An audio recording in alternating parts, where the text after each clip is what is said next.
dia para você, amigo da produção, 7 horas e 17 minutos. Seja muito bem-vindo aqui à programação do Canal do Boi. A partir de agora você tem as melhores informações para a sua manhã e também informações sobre as melhores oportunidades de negócio que você só encontra aqui na mais completa agenda do agronegócio nacional. Bom, vamos aos destaques desta edição do Bom Dia. No programa de hoje você vai ver que a retomada das exportações de carne bovina para a China levanta uma questão: como fica o mercado interno? Essa é uma das questões que desde quarta-feira se discute entre operadores do mercado de proteínas, exportadores e o varejo. A principal preocupação é com os baixos estoques nos frigoríficos e também no comércio. E ainda falando em exportações, boa notícia, as exportações brasileiras de carne de frango cresceram 9% entre janeiro e novembro deste ano em relação ao mesmo período do ano passado e chegaram a 4 milhões e 200 mil toneladas. A informação é da Associação Brasileira de Proteína Animal, a ABPA. E no último episódio da série Nos Trilhos, nós vamos discutir aqui ao vivo, com a participação inclusive do José Cunha aqui no estúdio aqui, em Campo Grande, e também a participação de todos os nossos repórteres em todas as partes do Brasil. Vamos discutir os problemas do modal ferroviário brasileiro que foram apontados nesse especial que você assistiu aqui durante esta semana e a expectativa de mudanças no setor. E você vai ver também. Comissão na Câmara aprova projeto que substitui fiscalização agropecuária por autocontrole dos produtores. Vamos falar da agenda de eventos, porque hoje, a partir das 19 horas e 30 minutos, você acompanha aqui pelo Canal do Boi o leilão A Pecuária Não Para, que traz a oferta de animais para cria, recria e engorda com realização da WF Leilões. E também hoje, a partir das 21 horas, pelo Agrocanal, você acompanha mais uma oferta de sêmen de grandes raçadores do Genética BR, facilidade para investimento e melhoramento genético. Realização é da Connect Leilões. Você já viu que o Bom Dia hoje está show de bola e imperdível? Então, meu amigo, você não sai daí não, porque ele está só começando. 7 horas e 20 minutos. A fiscalização agropecuária no país terá mudanças. As novas regras foram aprovadas pela Comissão de Constituição e Justiça, a CCJ, da Câmara dos Deputados. O projeto também altera regras de controle sanitário e o valor das multas aplicadas por infrações. As informações com a Berenice Leite, lá de Brasília. Bom dia, Berenice. Olá, bom dia. A Comissão de Constituição e Justiça da Câmara dos Deputados aprovou o projeto de lei que é do Executivo e substitui a fiscalização agropecuária por programas de controle por produtores rurais e indústria, além de incentivar modelos de fiscalização online a partir do compartilhamento de processos. O projeto também altera regras de controle sanitário e o valor das multas aplicadas por infrações. A proposta permite ainda a concessão automática de registro para produtos agropecuários. Lembrando que essa regra não vale para defensivos agrícolas ou agrotóxicos regulados por legislação específica. O projeto tramita em caráter conclusivo e poderá seguir ao Senado, a menos que haja algum recurso para votação pelo plenário da Câmara. De Brasília, Berenice Leite. Obrigado, Berenice. E o anúncio da retomada das exportações de carne brasileira para a China não mudou muito a situação do mercado do boi gordo, não. Ontem foi mais um dia de estabilidade para o setor.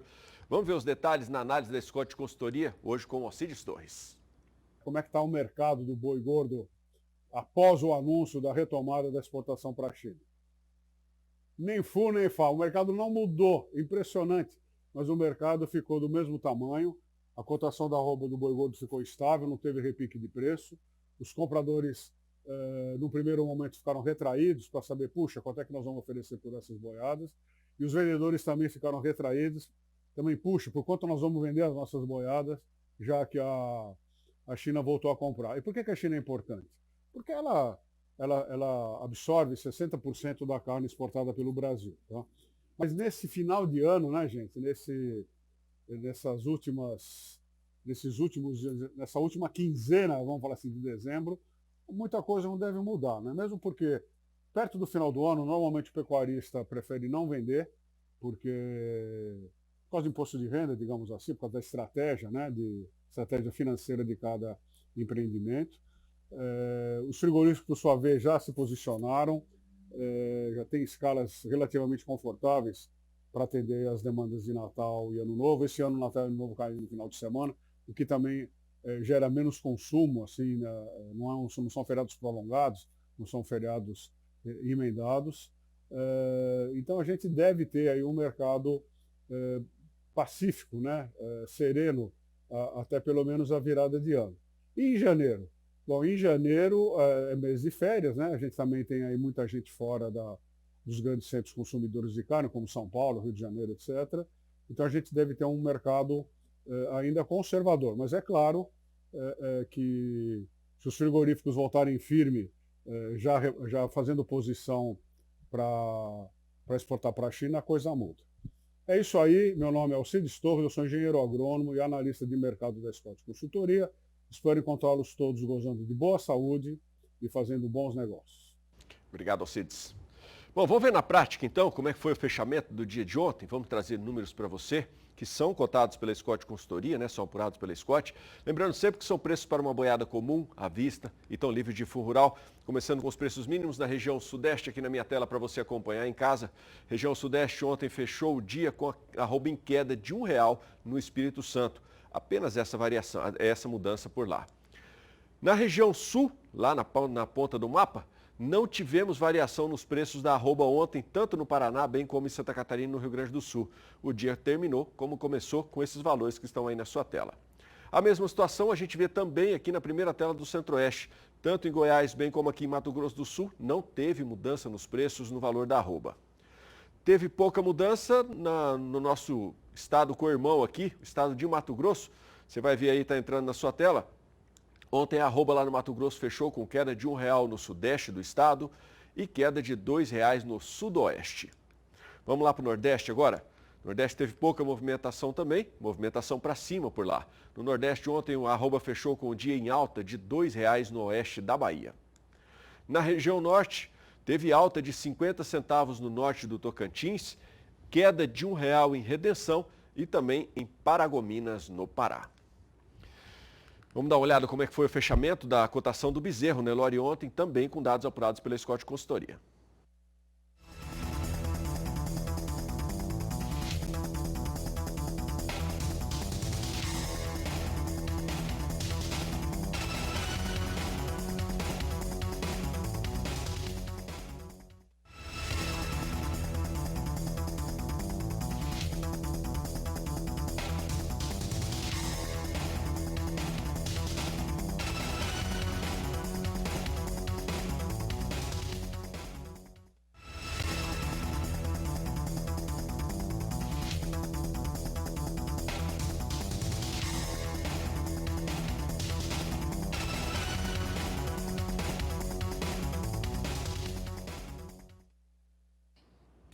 Bom, dados da Associação Brasileira de Proteína Animal, a BPA, indicam que as exportações brasileiras de carne de frango totalizaram 4.200.000 toneladas, um crescimento de 9% quando comparado ao mesmo período de 2020. Os dados são referentes ao acumulado de janeiro a novembro deste ano.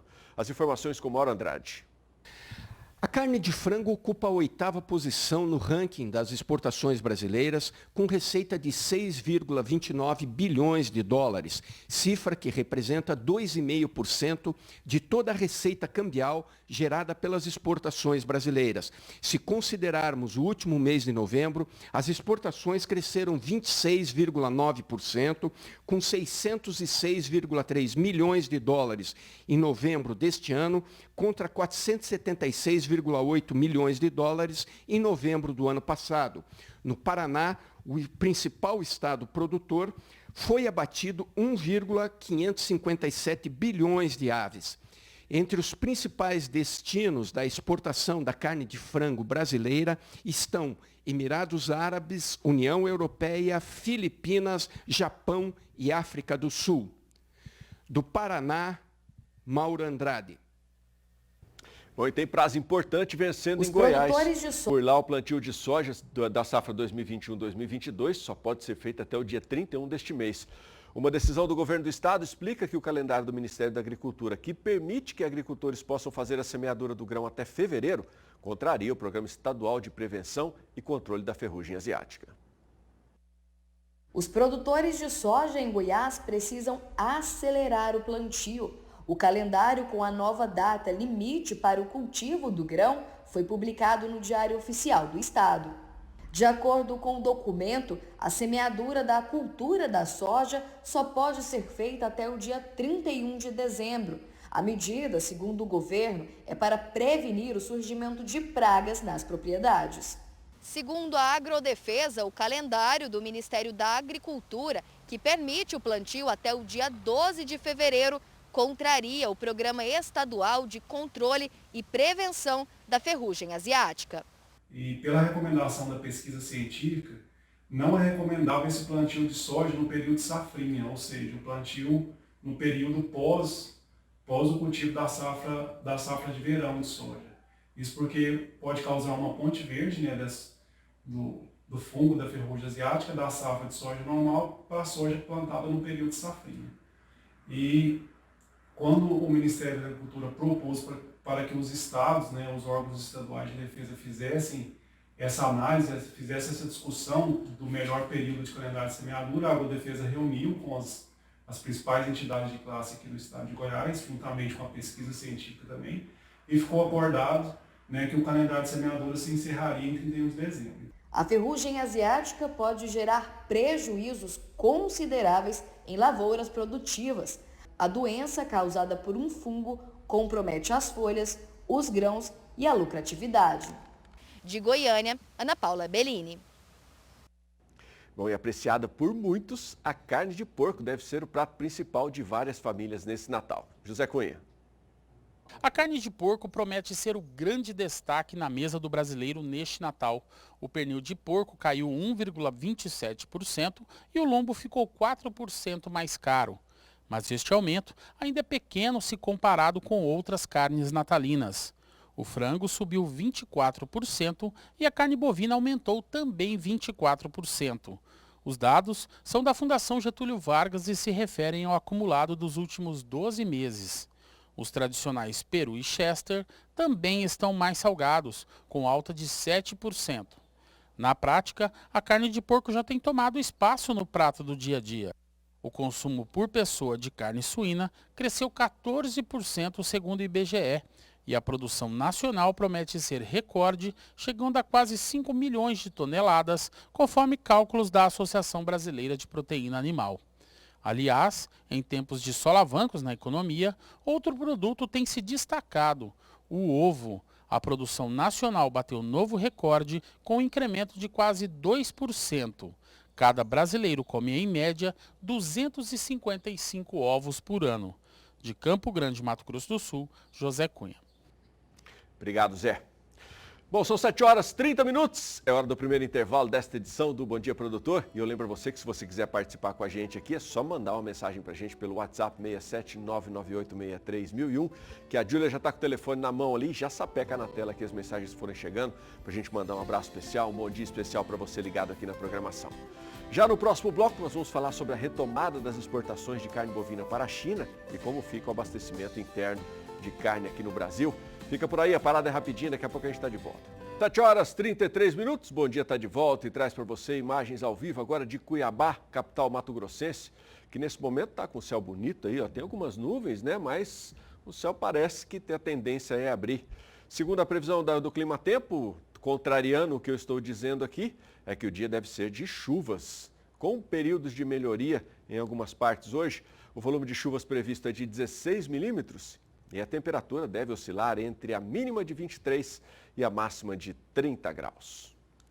Bom, o retorno das exportações de carne bovina do Brasil para a China pode provocar alterações no mercado interno. Esta é uma das questões que desde quarta-feira se discute entre operadores do mercado de proteínas, exportadores e também o varejo. A principal preocupação é com o abastecimento do mercado nacional por conta da baixa de estoques nos frigoríficos e também no comércio. E é sobre esse assunto que nós vamos conversar agora ao vivo pela internet com o consultor Iago Travaghini Ferreira, ele que é da Agrifato, está em Cuiabá, está no Mato Grosso. Iago, um ótimo dia para você, um grande prazer recebê-lo aqui no Bom Dia Produtor. Há mesmo risco de faltar carne aqui no mercado interno com a volta das exportações?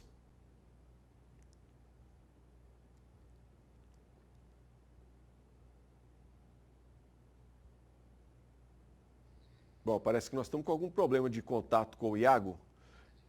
Iago, você me escuta? Você tem um retorno seu? Tá ok? Então, vou mais uma vez falar que é um prazer recebê-lo aqui, agradecer a sua presença aqui no Bom Dia Produtor, desejar um ótimo dia para você e perguntar já, tem mesmo risco de faltar carne no mercado interno agora com a volta das exportações? Bom dia, Adriano. Bom dia a todo mundo que acompanha aí o canal do Boi. Sempre um prazer falar com vocês. E bem, vamos lá. Hoje a gente tem na verdade, dia 15, a volta da China, a carne, as exportações, né? O Brasil vai poder voltar a exportar carne bovina para a China desde o dia 15, até a carne que estava que foi produzida entre o dia 4 de setembro e o dia 15 de dezembro, ela vai poder ser certificada também, mas pensando do ponto de vista de oferta e demanda, é muito difícil ainda a gente falar em risco de desabastecimento de carne bovina no Brasil. A gente ainda vai ter uma oferta contínua. Obviamente o preço da carne ela pode sofrer alterações, principalmente com essa retomada chinesa. A China ela compra aí em torno de 10 a 15% da nossa oferta total, né? Pelo menos era o que acontecia até o mês de setembro. Então a gente pode ter sim um aumento de preço para a carne, né, no final, na ponta final do consumidor, mas o risco de desabastecimento é muito, muito, muito difícil nesse momento. Tive a participação agora há pouco aqui no programa do Alcides Torres, lá da Scott Consultoria, apontando que com a retomada das exportações anunciada aí na quarta-feira, o mercado ainda não mudou, não teve reação, a arroba continua estável em algumas regiões do país, em outras continua até caindo, como a gente tem visto ao longo dessa semana. O que está acontecendo? Por que não teve essa retomada ainda? Bem, vamos lá. É que assim, demora um pouco entre a tomada de decisão e o aceite até por parte do frigorífico. Já há uma precificação na bolsa, na B3, em que o preço do boi gordo já sai do canal ali de 310, 315, 320, que era o que estava sendo negociado antes do anúncio, e agora a gente já fala um preço de 335, 338, ou seja, houve uma valorização na expectativa futura da precificação do boi gordo. No físico ainda demora um pouco, porque é o frigorífico que tem que aceitar o negócio. O frigorífico não soube precificar de certa forma ainda. Mas eu já tenho relatos aqui, principalmente em parte de Minas Gerais, ali perto de Belo Horizonte, parte do estado de São Paulo, já ocorrendo negócios de precificação pro boi China, principalmente ao final do dia de ontem, de boi gordo de 325, de 330 reais. Ou seja, já começa, não de maneira contundente, mas já começa um movimento de alta do preço do boi gordo, principalmente nessas praças em que você tem frigoríficos habilitados a exportar para a China. Como é que ficam os preços aqui no mercado interno com essa volta? Bem, vamos lá. A gente tem uma questão sobre o preço da carne aí no mercado interno, né, que é o comportamento dele a partir dessa saída, dessa volta chinesa. A tendência, principalmente para a carcaça casada, que era o principal aí entrave para que o boi gordo permanecesse acima dos 320, 330 reais, ela deve voltar a se valorizar por essa escassez de oferta, né, digamos assim, um novo cliente puxando mais carne. Então a carcaça casada, que hoje era negociada até semana passada a 18,50 o quilo, ela deve se valorizar. E a carne bovina no varejo, né, que é o preço final lá para o consumidor, que em São Paulo era média de 42,30, 42,70, ela deve galgar uma nova valorização e aí partir para 43, 44 reais o quilo médio da carne bovina no varejo paulista. Então, há sim uma expectativa de valorização para toda a cadeia da carne por conta dessa volta chinesa de puxar mais estoque de carne bovina. No momento, o que está pesando mais na balança do produtor? Aproveitar esse momento, fazer investimento para preparar o seu rebanho para esse mercado externo, ou segurar um pouco, tendo em vista que o dólar continua nas alturas, isso acaba interferindo no custo da produção? Bem, vamos lá. Eu acho que o que a gente vai ter a partir de agora é o produtor pensando em como ele vai, e o que está pesando mais é a gente tem a volta chinesa, então automaticamente o produtor fica mais tranquilo sobre a precificação, querendo ou não, a China é um maior mercado externo para o Brasil, é um importante consumidor da nossa carne, então existe sim essa preocupação em investimento, em transformar esse gado e acelerar o processo de produção de carne bovina no Brasil. A China foi um dos principais motores para que o Brasil acelerasse a produção no sentido de abater animais mais jovens, porque a China exige animais com menos de 30 meses. Mas tem um porém exatamente do que você pontuou, Adriano. O produtor está sofrendo com uma alta de custos muito grandes. Então pode ser que a partir desse próximo ano, e aí é uma conta que vai ser feita na parte final de engorda do confinamento, é que o produtor não consiga repassar esse custo do confinamento. Então, o confinamento eu acho que é a atividade que talvez mais sofra em 2022 nesse momento por conta desse alto custo que ele está tendo e uma incerteza sobre a precificação do boi gordo para 2022, principalmente no segundo semestre. Legal, Iago, para a gente encerrar o nosso bate-papo, que é muito bacana, se eu pudesse ficava o dia inteiro aqui falando sobre esse assunto, que eu acho que é o assunto do momento, é o que o produtor está precisando saber, mas infelizmente você sabe como é que é a televisão, né? Para a gente se despedir aqui, qual que é a mensagem que você gostaria de deixar para o produtor agora, nesse momento, diante desse cenário que a gente acabou de pontuar? Bem, vamos lá, eu acho que o que a gente passou nos últimos 3 meses, a gente pode listar como super importante para o produtor entender o risco que o boi gordo tem observado aí nos últimos anos. A gente passou por momentos de carne fraca, de greve dos caminhoneiros, problemas com a China lá em 2019 também por conta da encefalopatia espongiforme bovina atípica. E o recado que eu deixo é, se preparem para cada vez mais volatilidade, a gente está se tornando o maior produtor a gente já é um dos maiores produtores do mundo, mas o maior exportador. Então, as oportunidades que venham a acontecer dos outros países tacarem pedra na gente, vai acontecer. E a mensagem que eu deixo é, se protejam do risco, se protejam da volatilidade, utilizem mecanismos de proteção de preço, que é o que a gente tem na bolsa, que é o que a gente tem no mercado a termo. Isso é o que vai trazer garantia e dormir em paz para quem quer se manter na atividade por mais tempo. Valeu, Iago. Muito produtivo o nosso bate-papo. Obrigado pela sua participação. Uma excelente sexta-feira, final de semana para você. Quero lembrar que o espaço está aberto, tá? Sempre que você precisar trazer informação aqui para o produtor, faça o espaço do Bom Dia seu espaço. Muito obrigado, Adriana. Sempre um prazer falar com vocês e à disposição. Valeu, um abraço. Ótimo final de semana para você. Qual o diferencial entre iniciar um negócio com e sem assistência técnica? Certamente na balança vão pesar os erros e os acertos. É o que a gente vai ver agora em uma reportagem em uma pequena propriedade aqui em Mato Grosso do Sul que começou na atividade de piscicultura buscando informações na internet. A produção e reportagem é da Rosa Cabral, as imagens do Gabriel Chaparro. Esse estradão é na região de Jaraguari, centro-oeste do país e 60 quilômetros de Campo Grande. E nos leva à propriedade Recanto Sol Nascente. Nós temos o gado leiteiro, né, que no período da seca diminui a produção de leite, o peixe supre porque ele entra para a venda. Né? Se chegar a necessidade de faltar o peixe, né, porque vendeu tudo e precisa repor dinheiro e o leite não está produzindo, nós temos os cabritos, nós temos os carneiros, né, nós temos gansos, nós temos patos, nós temos codornas, poeireiras e temos os frangos caipiras. E o motivo da nossa vinda é o peixe. Qual é a média de peixes aí no tanque? Aproximadamente 350 peixes. Um bom número para o tamanho? Ótimo número. Hoje nós sabemos que é excelente número. Esse número atende o projeto do tanque no formato escavado, com 700 metros de largura e 1,5 de profundidade. A espécie produzida em cativeiro é o pacu. Esse exemplar foi colocado na água ainda alevino, com 5 gramas, e hoje com 900 de peso na média.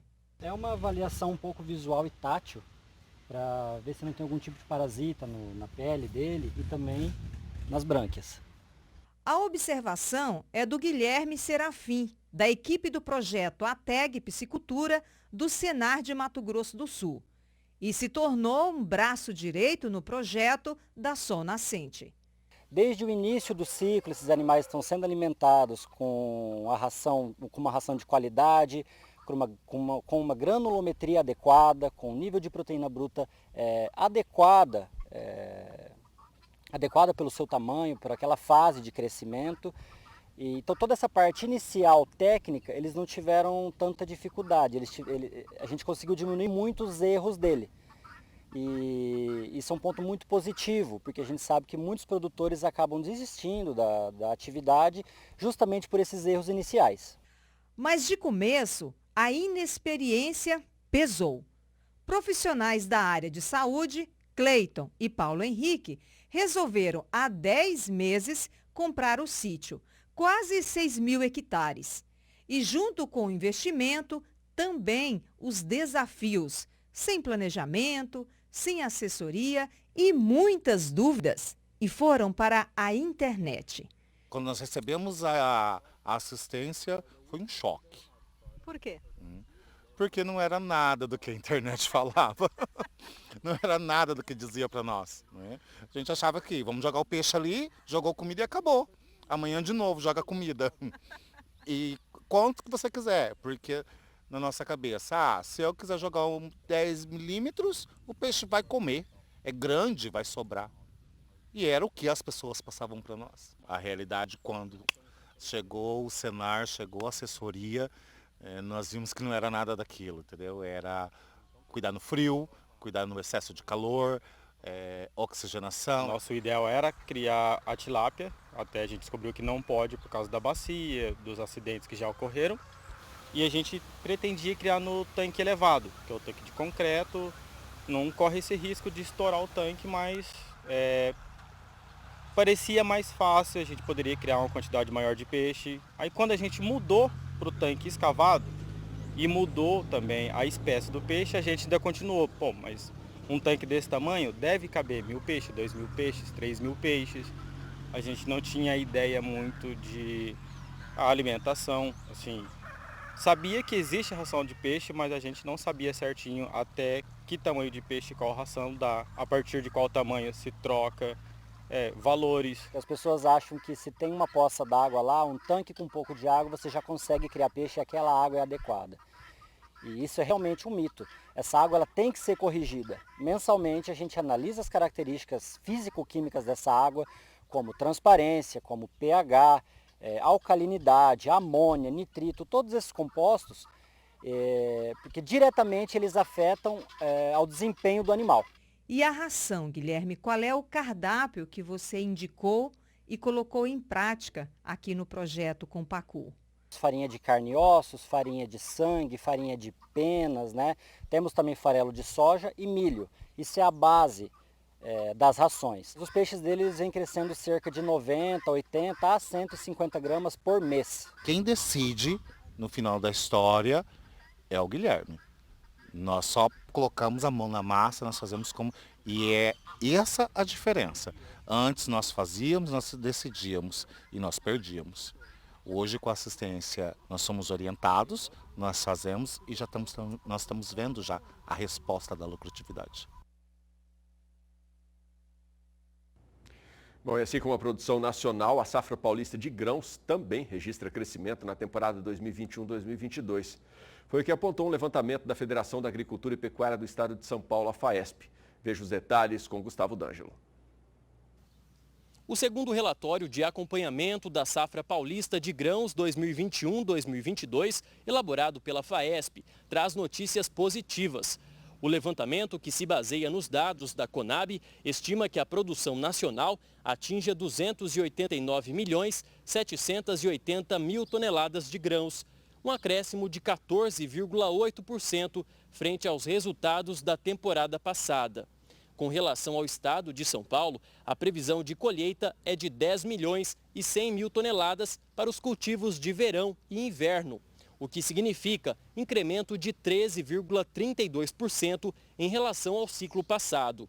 É importante registrar que o significativo percentual de expansão da produção é devido à base de comparação do ano anterior, uma vez que houve quebra de safra e a produção total da safra 2021 foi de 8.600.000 toneladas. A expansão da área cultivada projetada para a safra 21-22 é de 3,4%. De Araçatuba, São Paulo, Gustavo D'Angelo. É hora da gente falar de oportunidade de negócio, trazendo para você a oferta diária. Todos os dias a gente traz aqui para você a oportunidade de você adquirir sêmen de grandes raçadores com condições, prazos, tudo facilitado. É o Touro do Dia que o Genética BR traz aqui na programação do Canal do Boi e é o Gabriel Borges quem traz os detalhes.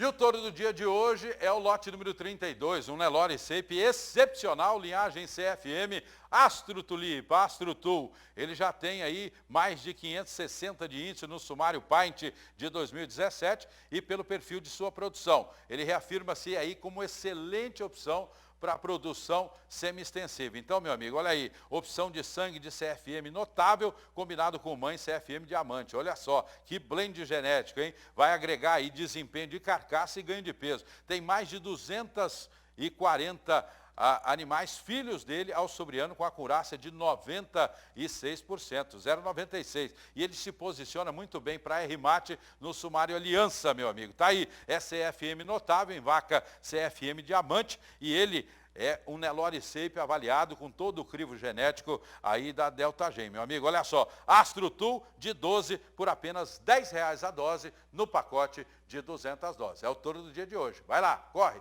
não aproveita, vai perder. Um abraço.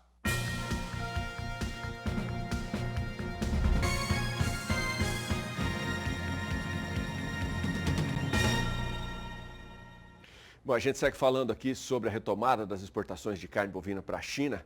Walter Pulga Júnior conversou sobre este assunto com o analista e diretor da Atenagro, Maurício Nogueira. Acompanhe os detalhes. Maurício, a China voltou a importar carne do Brasil a partir desta semana. Por que demorou tanto? Bom, provavelmente eles se organizaram bem para conseguir uma estratégia, né?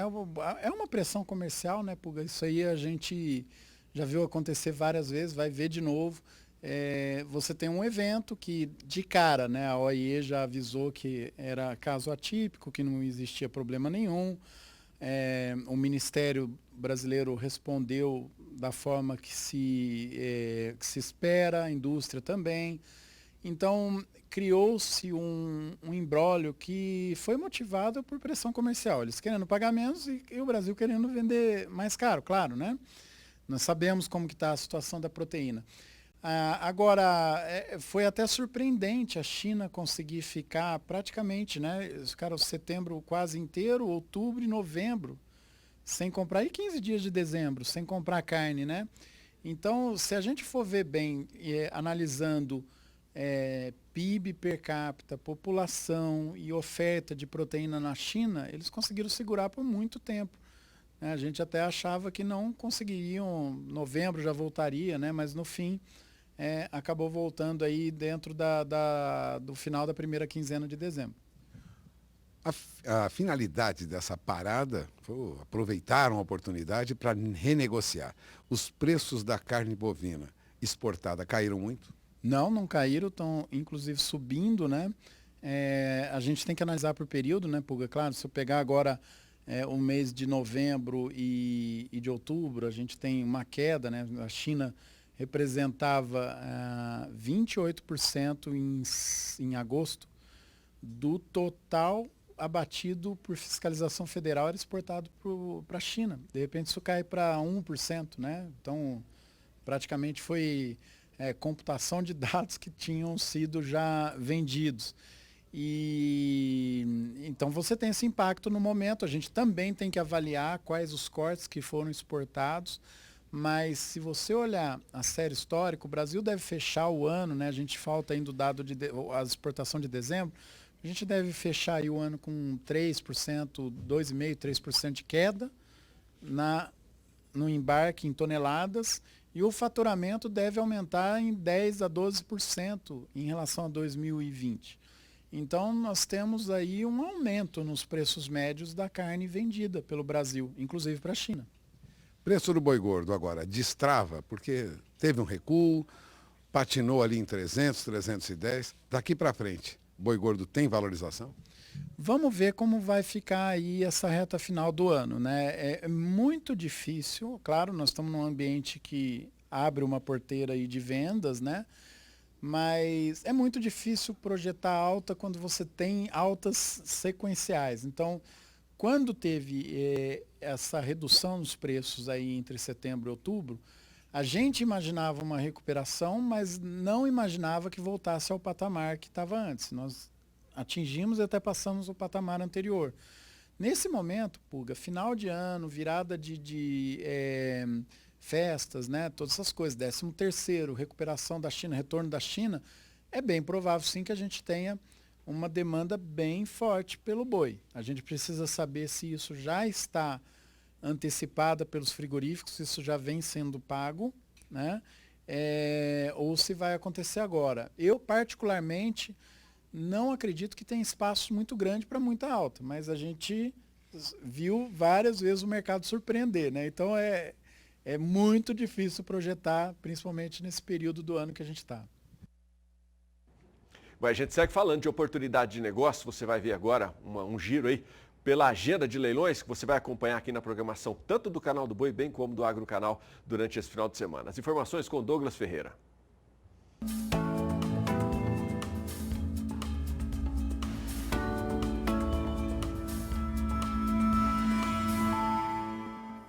Olá, confira agora a agenda de leilões deste final de semana do Canal do Boi e do Agrocanal. No sábado, dia 18, às 13 horas, tem o leilão de corte encerramento de 2021, Retiro Oroitê. Serão ofertados animais de corte para cria, recria e engorda. A transmissão é do Canal do Boi com a realização da Capitaliza Leilões. Já no domingo, dia 19, às 10 horas, tem o leilão virtual MB Leilões. Serão ofertados animais para cria, recria e engorda.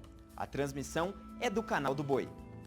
E ainda no domingo, às 13 horas, você confere pelas lentes do Canal do Boi o segundo leilão virtual Criadores de Poconé. Serão ofertados animais para cria, recria e engorda. A realização é da MB Leilões. E fechando domingo, às 20 horas, tem o leilão virtual de corte especial da Leilo Grande. Na oferta, mais de 1.800 animais, entre vacas paridas, prenhes, bezerras, novilhas, bezerros, garrotes e touruno. A transmissão é do Canal do Boi, com a realização da Leilo Grande. Essas são ótimas oportunidades de realizar bons negócios. Para mais informações, acesse o nosso portal, o sba1.com. Até a próxima!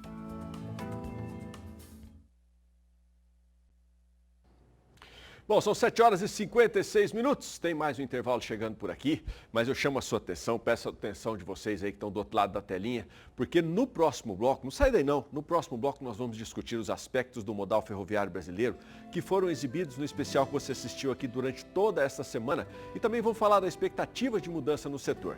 Eu vou ter aqui no estúdio do Bom Dia Comigo, José Cunha, que participou dessa produção, tá? E o Zé vai participar comigo. E tem 4 convidados muito especiais também, de várias partes do país. Vão participar comigo. Aí, ó, você tá vendo, Valdir Pacheco lá do Mato Grosso, também o Mauro Andrade lá do Paraná, a Viviane Lara lá do Rio Grande do Sul e o Gustavo D'Angelo ali da região noroeste do estado de São Paulo. Todo mundo ao vivo participando aqui, discutindo todos os aspectos que envolveram essa produção e qual é a expectativa de mudanças positivas para esse setor. Fica por aí, a parada é rapidinha, daqui a pouco a gente está de volta. Bom, são 8 horas e 4 minutos, Bom Dia está de volta e como eu disse para vocês antes do intervalo comercial, a partir de agora a gente abre uma espécie de uma discussão aqui, um bate-papo sobre esse especial de matérias que você acompanhou ao longo dessa semana aqui na programação do Canal do Boi, trazendo aí um raio-x sobre o panorama, né? Um panorama geral aí do modal ferroviário brasileiro, como está, e a gente viu aí um antagonismo muito grande entre a possibilidade de negócios, investimentos que já estão ocorrendo em algumas regiões do país e, por outro lado, um abandono total aí de uma rede que poderia ser muito aproveitada num país com dimensões continentais, principalmente para fazer essa questão logística do transporte da produção. E a gente teve a participação nesse especial aí dos nossos companheiros aqui, dos nossos colaboradores em todas as regiões do Brasil, principalmente. E eu estou tendo, aqui no Mato Grosso do Sul, eu estou tendo a grata satisfação de dividir o estúdio comigo aqui com José Cunha, que participou da produção aqui na Ferronorte, esteve também na região de Três Lagoas aqui. E a gente tem nos 4 cantos do Brasil, aliás, nós estamos com 5 conexões ao vivo aqui com a gente.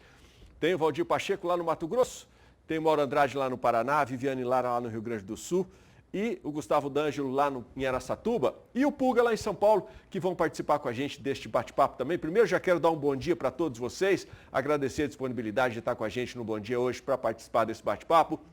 E eu começo com o Zé Cunha aqui em Campo Grande. Zé, porque eu acho que um dos pontos que para mim chamou mais atenção foi justamente essa questão da possibilidade que nós temos aqui no Brasil de fazer o transporte ferroviário ser uma realidade e do abandono que a gente encontra em muitos lugares onde isso já poderia estar acontecendo e você viu isso na prática, né? Bom dia.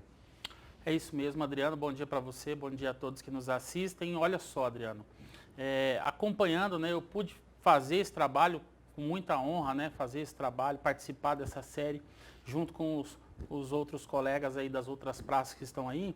E nessa série a gente pôde observar, o que eu acho que a gente tira de aprendizado disso tudo, é a grande aptidão, né? A grande aptidão que o Brasil tem para o transporte ferroviário, a grande lacuna que se abre para o transporte ferroviário. Tem muito espaço, né?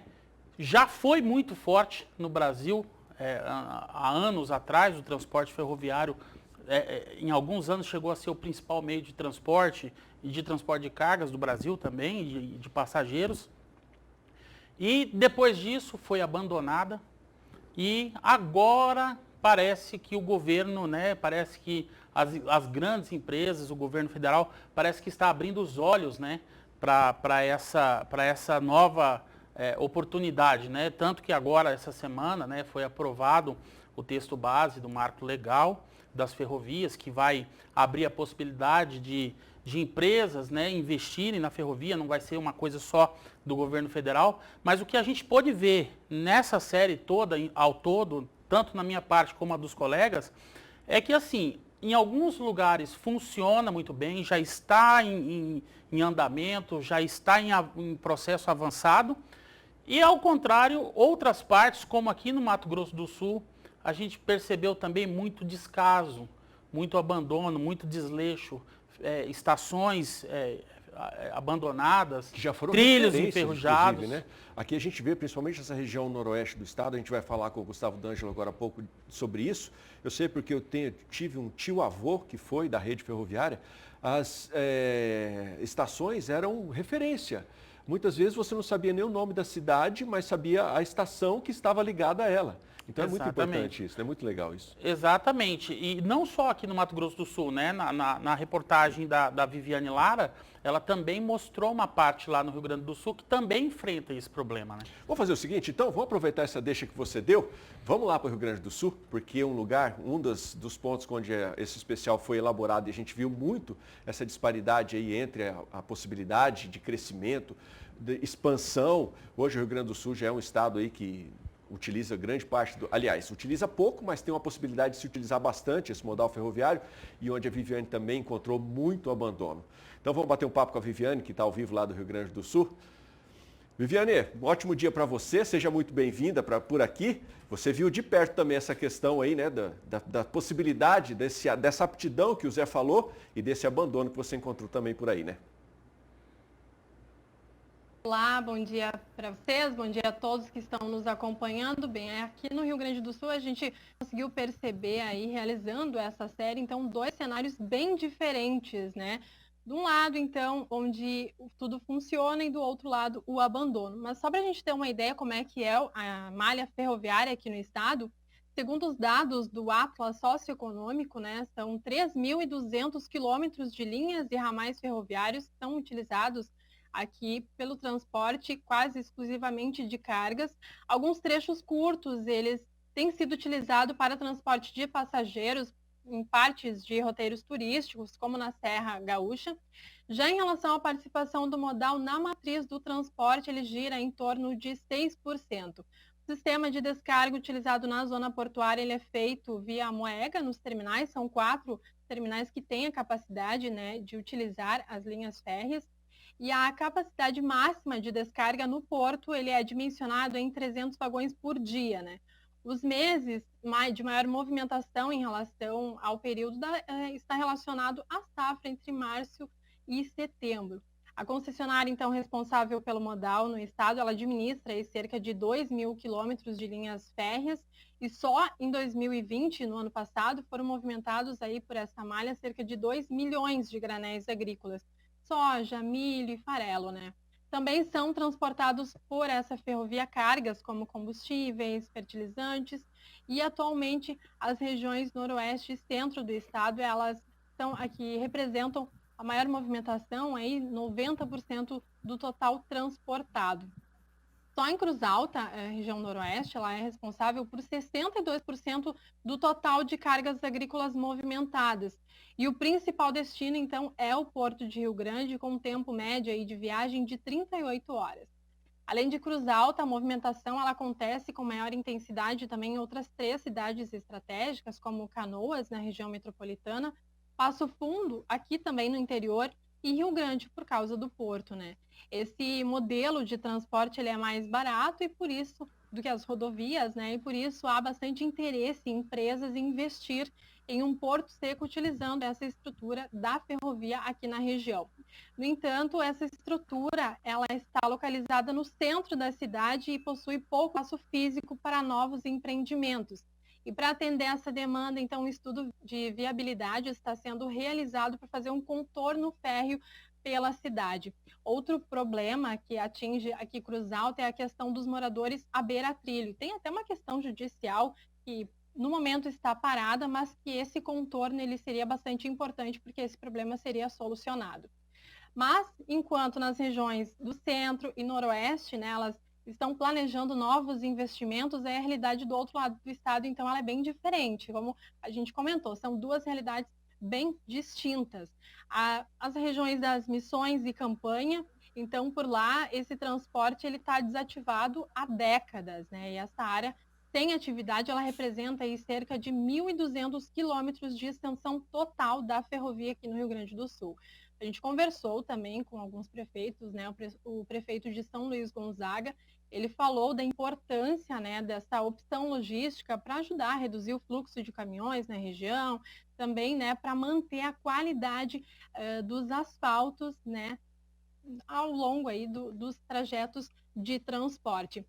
Só para a gente entender, essa região ela era tradicionalmente ocupada com gado, produção de gado, mas isso tem mudado nos últimos anos e por isso, né, essa retomada da ativação das linhas férreas nessa região. Então foi mais ou menos esses dois cenários que a gente encontrou aqui no Rio Grande do Sul. Um lado onde a ferrovia funciona bem e se busca bastante investimento, e do outro lado, lideranças buscando aí a ativação dessa linha férrea. É uma disparidade muito grande, né, Viviane? Obrigado pela sua participação aí. Zé, é uma realidade que a gente encontra em praticamente toda a extensão do modal, e a gente pode, inclusive, agora dar um pulo até lá no Mato Grosso para bater um papo com o Pacheco, porque o Mato Grosso também é um estado que está lutando para implementar cada vez mais, né, Pacheco, para fazer acontecer realmente esse modal ferroviário por aí, porque sabe da importância que ele tem nessa questão logística do estado aí, né? Bom dia para você. Bom dia, Adriano. Bom dia a todos. Adriano, eu tenho falado o seguinte, está surgindo uma luz no fundo do túnel, né? É o trem chegando. Com esse marco temporal que foi aprovado recentemente pelo Congresso, né, possibilita o renascimento dessas ferrovias no Brasil, e Mato Grosso passa a ser contemplado com 3 grandes rodovias, né? O Mato Grosso é o maior produtor de grãos do país, o maior produtor de soja, milho, algodão, detém o maior rebanho bovino de corte, mas para escoar toda essa produção tem uma logística muito ineficiente, muito deficitária, né? O modal rodoviário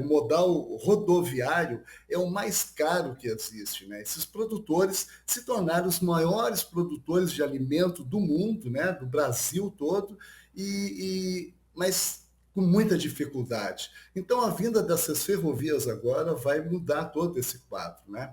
Recentemente, o governador do estado criou a primeira ferrovia estadual, trazendo a rumo lá de Rondonópolis, ao sul do estado, aqui 200 quilômetros de Cuiabá, saindo de Rondonópolis para Cuiabá, Nova Mutum, Lucas do Rio Verde, e ali vai se concentrar um grande porto seco que vai transformar esse estado, né? A outra possibilidade também é a Ferrogrão, um projeto que já está engavetado há muitos anos, né? De Sinop a Miritituba, no Pará, que é um outro corredor de escoamento de toda essa produção, né? Durante muito tempo, os caminhoneiros tiveram muita dificuldade com um trecho de 100 quilômetros que não eram asfaltados. Quando chegava no período de escoar essa produção, no período de chuva ali, que estavam colhendo a soja, chegavam a ficar 5.000 caminhões atolados, os motoristas passando a maior necessidade, faltando água, faltando alimento. Quer dizer, agora, no atual governo, foi asfaltado esse trecho e a coisa mudou completamente, né? Então, com essa vinda das ferrovias, vai mudar tudo.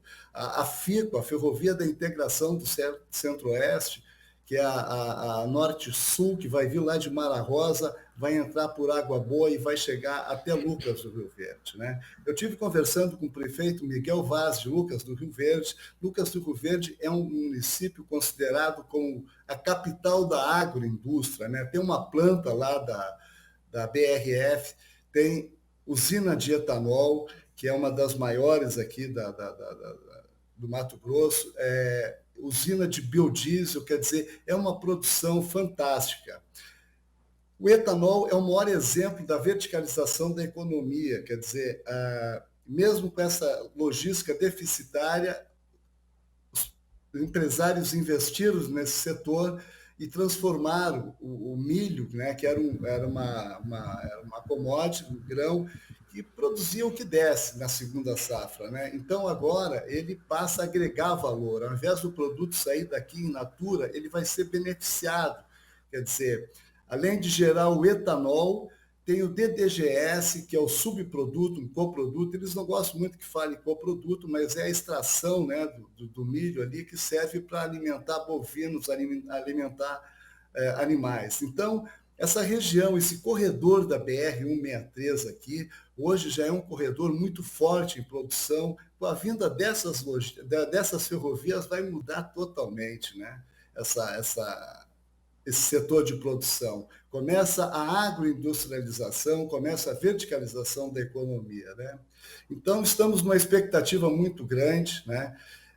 Esse estado é um estado pujante, é um estado que produz, o pessoal trabalha muito, e com toda essa dificuldade se tornaram os melhores, né? Esses produtores se tornaram os maiores produtores do Brasil, quer dizer, é um mérito muito grande. Só falta resolver essa questão da logística aí. O Zé tem uma pergunta para fazer para você aí. Bom dia, Pacheco. Olha só, eu tive a oportunidade de assistir, de acompanhar o trabalho de todos os colegas, né, de acompanhar toda a série, e um belíssimo trabalho, diga-se de passagem, realizado por você e por sua equipe aí no Mato Grosso. Mas o que eu pude perceber é que, ao contrário do que a gente vê em outros locais, aí não existe aquele abandono, aí o projeto já está muito avançado, o projeto de ferrovia já está muito avançado e aí está funcionando, né, Pacheco? Um exemplo é a criação dessa ferrovia estadual aí pelo governador Mauro Mendes, né? Já assinou o contrato com esses municípios, assinou o contrato em Cuiabá, Nova Mutum e Lucas do Rio Verde, lá com o prefeito Miguel Vaz. Quer dizer, trabalha. Essa região aqui é de muito trabalho. Eu me lembro na abertura da região aqui, Zé, eu, no ano que vem, completo 50 anos de Mato Grosso, né? Cheguei aqui em 72. Quando eu cheguei aqui, literalmente era terra de onça e índio, né? E naquela época, o governo federal tinha uma preocupação muito grande com a segurança alimentar. Em 73, criou a Embrapa, e a Embrapa transformou esse nosso país, né? Nós éramos um país que importávamos praticamente tudo e só exportávamos um excedente de café, açúcar, o resto nós importávamos tudo. O governo federal tinha uma preocupação muito grande com a segurança alimentar, né? Não queria ficar dependendo de pesquisa de outros países e começou a fazer a pesquisa interna. Então, graças a essas universidades, a Embrapa, isso aqui se tornou um grande celeiro, né? Passaram a produzir com muita eficiência, né? Pegaram aquelas variedades de soja que tinha no Paraná, Rio Grande do Sul, e criaram a soja cristalina aqui no Mato Grosso, onde começou a fazer a abertura de tudo isso, né? Então, é um estado maravilhoso, eu tenho uma verdadeira admiração por isso, acompanhei todo esse boom do desenvolvimento do agronegócio, quer dizer, é um estado que eu tenho uma verdadeira admiração.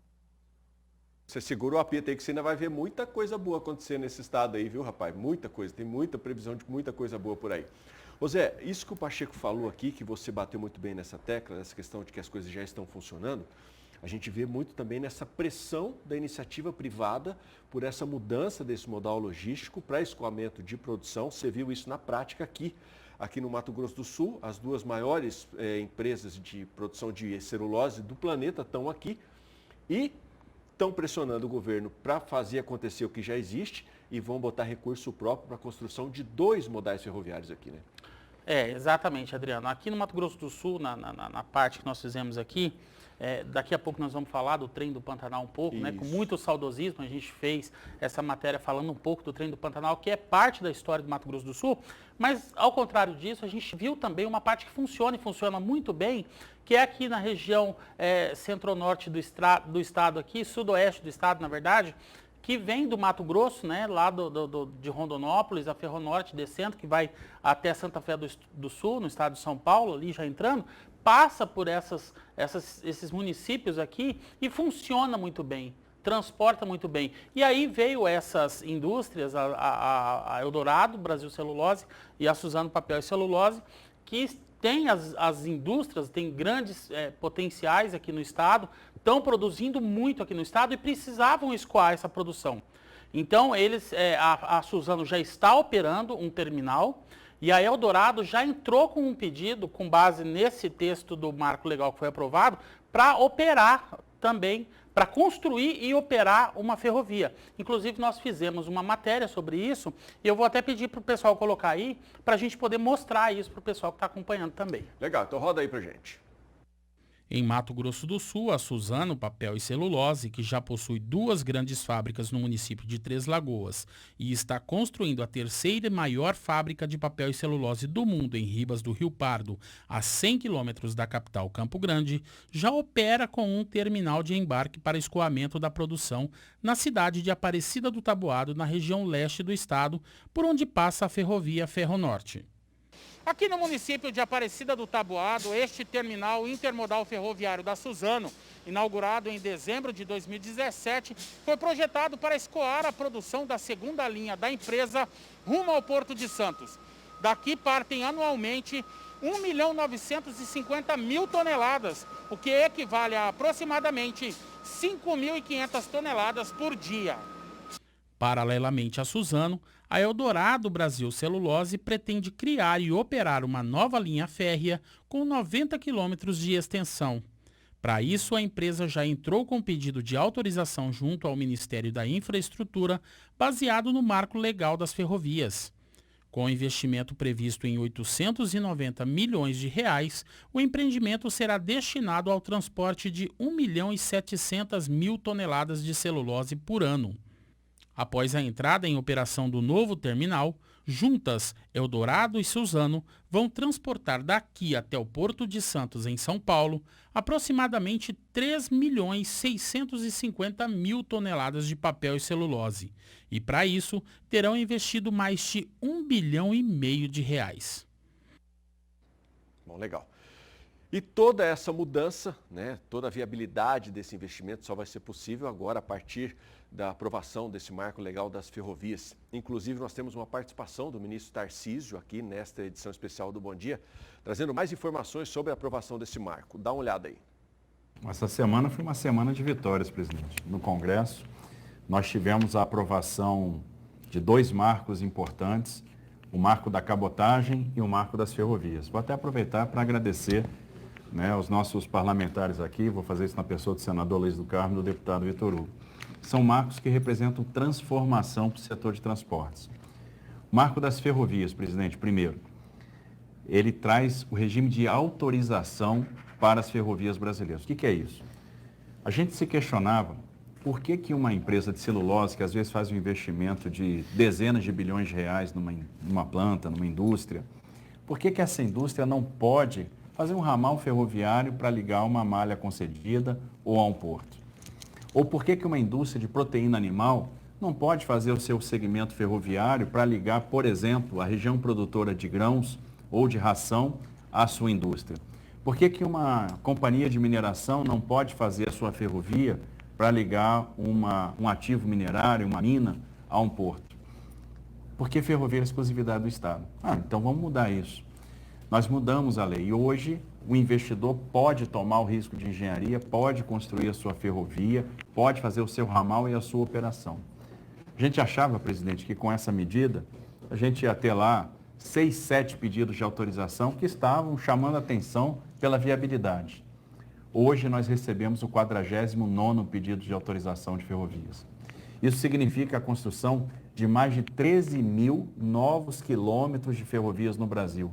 e um investimento de 165 bilhões de reais em ferrovias privadas. Isso significa que nos próximos anos o modo ferroviário vai crescer, vai dobrar de participação. Então a gente vai sair de 20% para mais de 40%.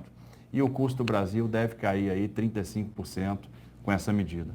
São 18 novos operadores que pediram para construir ramais ferroviários no Brasil. Então, um incremento... Não tem dinheiro público. Zero dinheiro público. Dinheiro privado. Logicamente, eles dão aproximadamente a rota, né? E a aprovação tua, isso mesmo? É isso mesmo. Autorização. Eles dizem mais ou menos aonde que eles querem fazer a ferrovia e a gente autoriza. Esses processos de autorização, presidente, estão levando aí 60, 90 dias no máximo para sair. Então é um processo super expedito, super rápido e a gente ganha muito tempo, porque do contrário a administração tinha que elaborar um projeto, tinha que submeter o TCU. A gente está falando, mesmo para aquilo que ia ter 100% de dinheiro privado, e aí eram 3 anos e meio para chegar ao final da linha. Então o privado detecta uma oportunidade, ele vê que tem o interesse de fazer uma exploração, ele pede para construir a ferrovia, ele é autorizado, ele vai lá, constrói a ferrovia, opera e no final das contas o Brasil ganha com o aumento da oferta de transporte ferroviário. Então é um avanço sem precedente na nossa história. Nós tivemos no início do nosso mandato, 2019, em Goiânia, tratando ali da reativação, né, da ferrovia Norte-Sul. Como é que está? Quanto acho que deve ser inaugurada a Norte-Sul? No início do ano que vem, para fevereiro, março, a gente vai ter condição de abrir a ferrovia Norte-Sul definitivamente, ou seja, a gente vai completar o último segmento, que é o que vai de Rio Verde a Anápolis. Nós já inauguramos o segmento que é de Estrela do Oeste a São Simão, de São Simão a Rio Verde, e aí falta só esse último pedacinho para a gente ter a ferrovia Norte-Sul completa. Foram 2,8 bi de investimentos do ano de 19 até aqui, e a gente vai ter uma coluna vertebral ferroviária ligando o Porto de Itaqui ao Porto de Santos. Aí, muito boas notícias, ministro Tarcísio Freitas falando aí na live semanal do presidente Jair Bolsonaro. E sobre este assunto, iniciativa privada, investimento da iniciativa privada no modal ferroviário, vamos até São Paulo, vamos conversar com o Walter Puga Júnior. Puga, esse ano de 2021, a Europa considerou o ano do modal ferroviário. Por lá existe um acordo econômico que prevê investimento de 100 bilhões de dólares no setor até 2050. Estamos falando aí da Europa, um território pequeno, que já tem 250 mil quilômetros de ferrovias. Aqui no Brasil nós temos pouco mais de 30 mil, num país com dimensões continentais. Uma notícia como essa trazida aí pelo Marco Legal das Ferrovias. O que representa para a economia, para os negócios do país? Bom dia.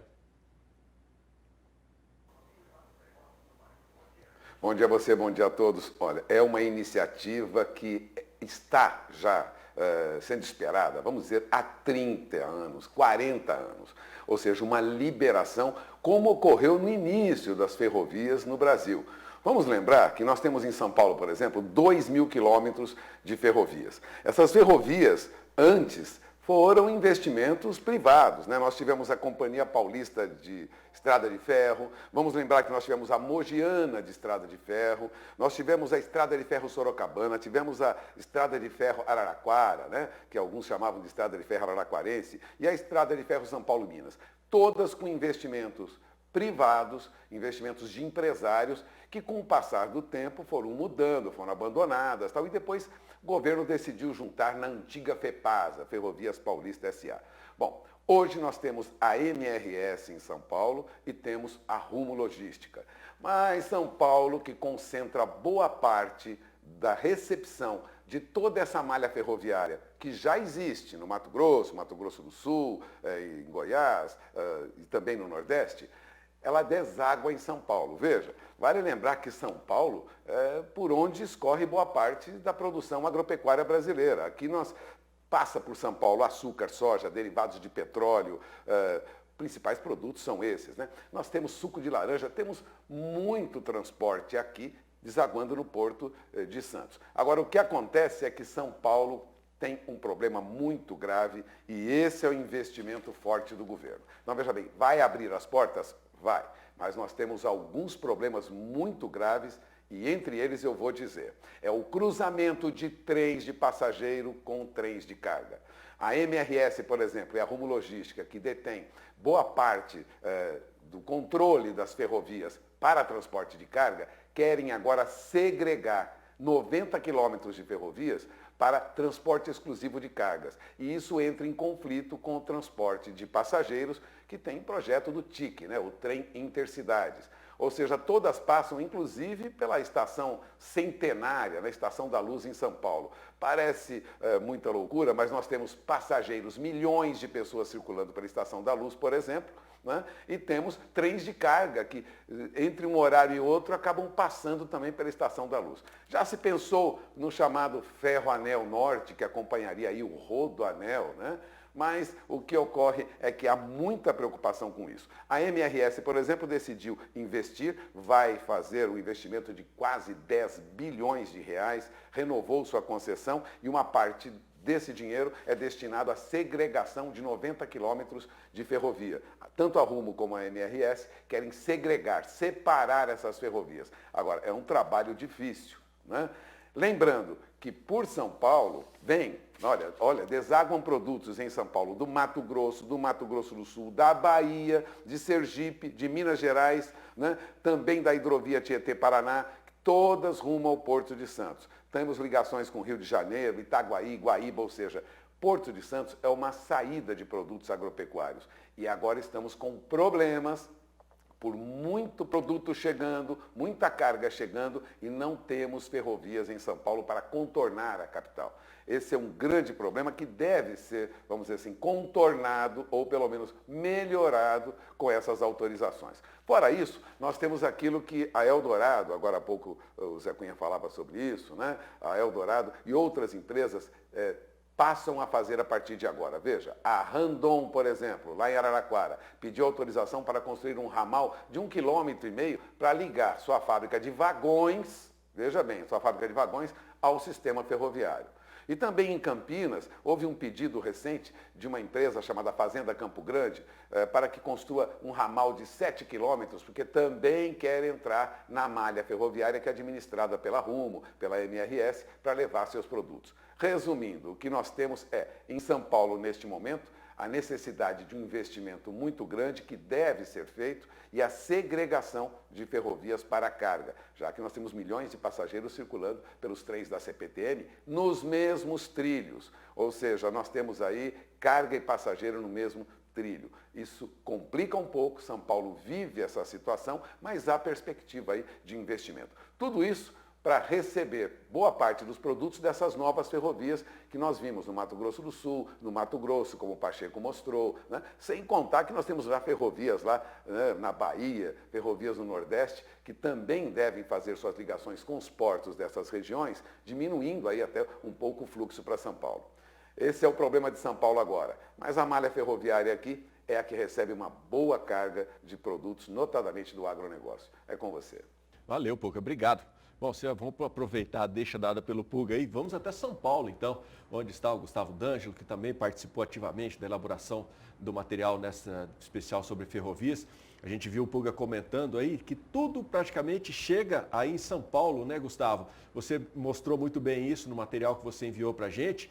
E outro ponto que eu já tinha pensado em tocar com você, o Puga aproveitou e falou muito bem disso também, que é o potencial que essa região tem para fazer o transporte de passageiros, que é uma questão cultural até aí nessa região, né? Antigamente a gente via todas essas cidadezinhas sendo ligadas, por isso que a gente já falou aqui, pelas estações que eram marcantes, eram referência, e a gente vê, o Puga falou da questão da CPTM, no ano de 2015, se não me engano, foi batido o recorde de transporte de passageiro ali nessa região metropolitana de São Paulo, 9.900.000 pessoas por dia. Esse é o potencial do transporte de passageiro que a gente vê na região do Gustavo, ali também na região noroeste paulista e no estado de São Paulo como um todo. Você já escuta falar aí nessa questão do investimento privado também para alavancar esse setor, Gustavo? Bom dia. Oi, Adriano, bom dia para você, bom dia a todos. Com certeza, né? As empresas, os empresários estão se movimentando junto com a iniciativa privada, junto com a pública, para poder ver se melhora essa situação. A gente tem esse contexto histórico aí, né, dos trens de passageiro que lá no passado funcionavam muito bem, depois perdeu um pouco isso, né? E aí foi o investimento mais na questão das cargas, né? Como o pessoal veio comentando aí, muitos produtos, então, são produzidos aqui no estado de São Paulo e vão em direção ao Porto de Santos, né? E eu acredito que essa interligação, a gente sabe que tem a Ferronorte, a Malha Paulista, que funciona muito bem aqui, passando pelas cidades, inclusive algumas passam dentro das cidades mesmo, né?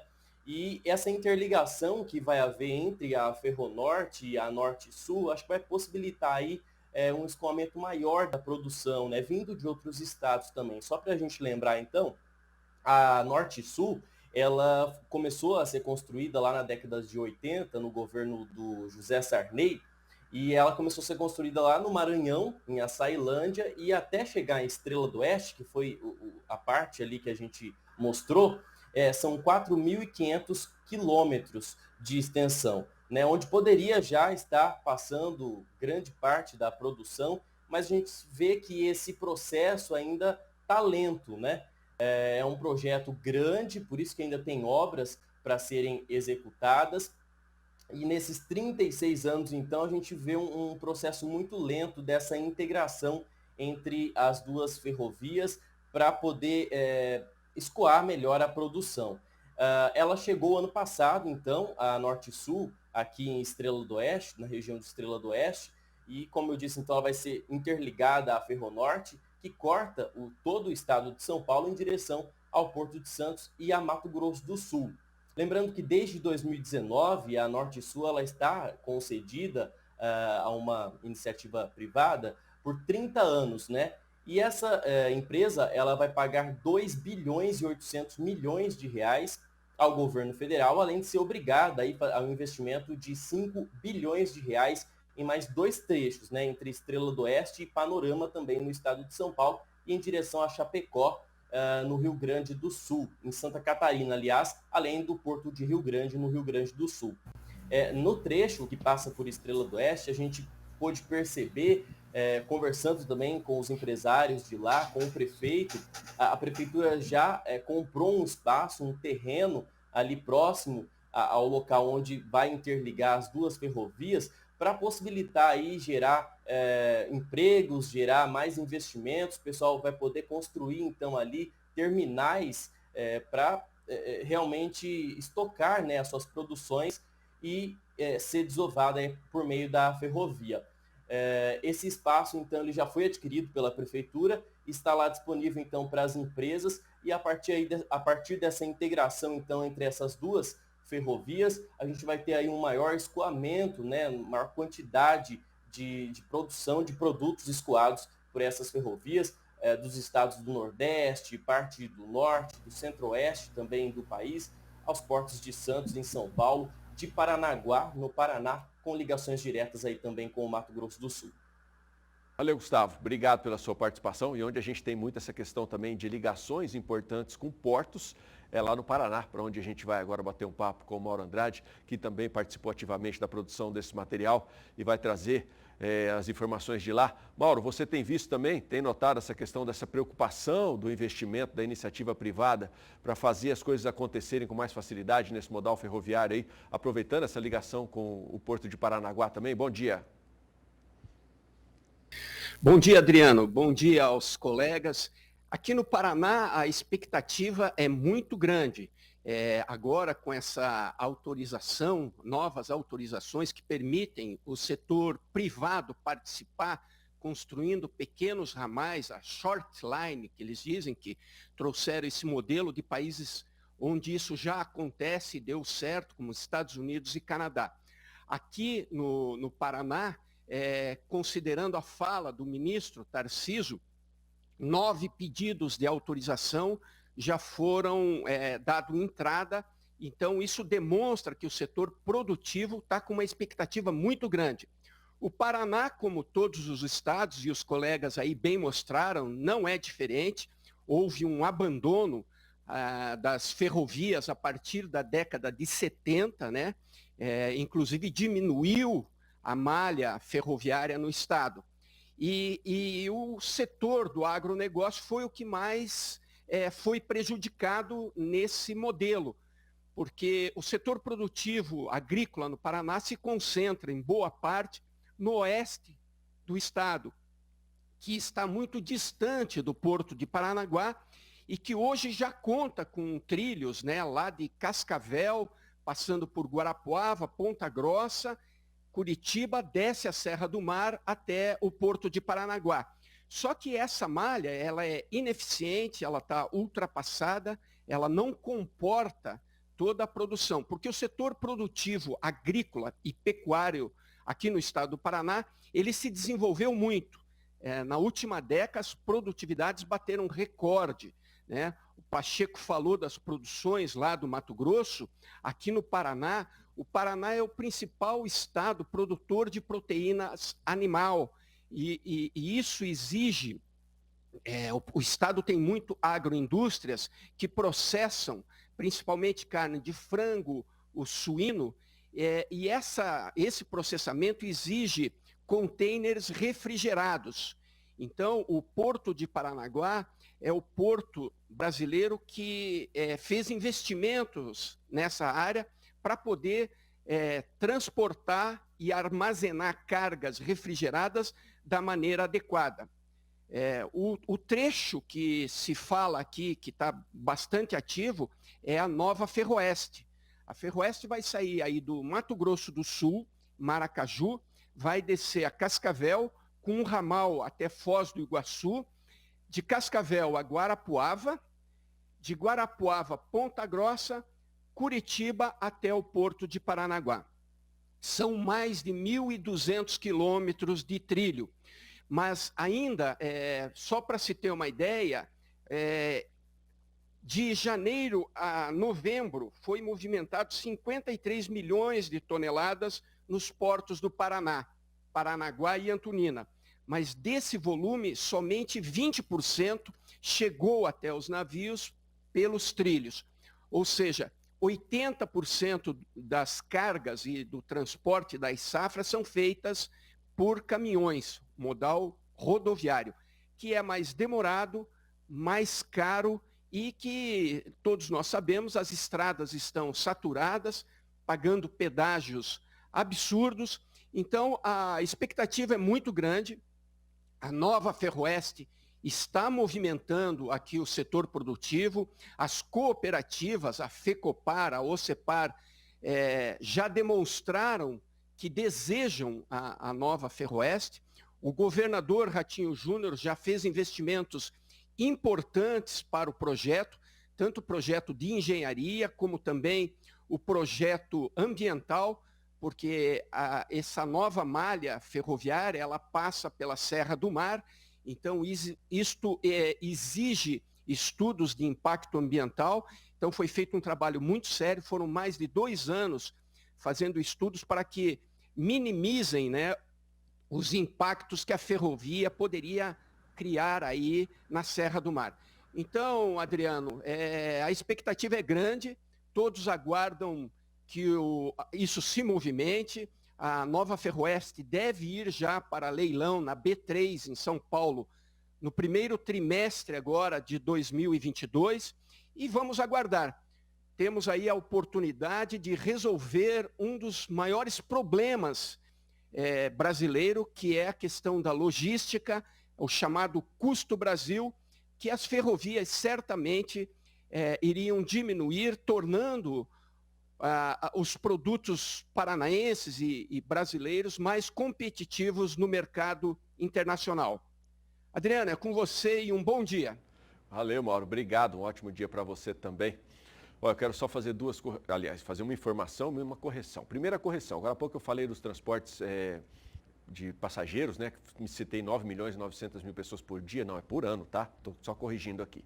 E eu quero lembrar você também que está acompanhando a programação, que nós estamos ao vivo com esse debate aqui, com esse bate-papo sobre as ferrovias, também no canal do YouTube, tá? Você pode acompanhar a gente aí também pela internet. Bom, Zé, demos um giro aí, passeamos por todo o Brasil, trouxemos as várias informações que envolvem esse modal. E eu gostaria de encerrar esse bate-papo nosso aqui, com você aqui, falando de um outro assunto que a gente pôde ver muito bem na sua participação aqui e que para nós, aqui do Mato Grosso do Sul, traz até um saudosismo, que é a não utilização. Você mostrou isso na prática e chegou até a doer o coração quando você mostrou isso. Doeu. Do investimento que foi feito no trem do Pantanal. Ele andou poucos quilômetros, parou, por lá ficou, nunca mais se falou nele. Assim como aconteceu com o Aquário do Pantanal aqui também, que poderia ser uma obra fantástica do ponto de vista turístico. Quando você fez essa matéria, você entrevistou muita gente, você esteve lá na Fundação MS, você esteve no governo. Em algum momento você ouviu falar que existe essa abertura para atrair investimento de iniciativa privada, para fazer novamente a gente ter esse trem do Pantanal aqui na região? Olha, Adriano, infelizmente não. Infelizmente não. Essa parte da série, o trem do Pantanal, ele foi incluído na série porque é um marco histórico, não só do Mato Grosso do Sul, mas do Brasil, né? O grande boom do transporte ferroviário nos anos 70, 80, era transporte também de passageiros, né?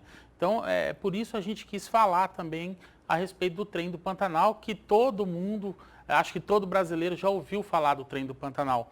E foi com muito saudosismo, com muita nostalgia e com muita tristeza também, um pouco de tristeza, que a gente visitou alguns lugares por onde o trem do Pantanal passava e a gente viu ali muito abandono, muita sujeira, muita degradação.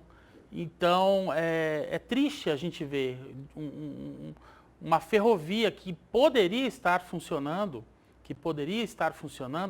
tão abandonada dessa forma. O trem do Pantanal, ele entrava no Mato Grosso do Sul por Três Lagoas, né, vindo de Bauru, e seguia até a divisa do Brasil com a Bolívia, em Corumbá, mais de 800 quilômetros. Mais de 800 quilômetros, mais de 700 quilômetros só dentro do Mato Grosso do Sul.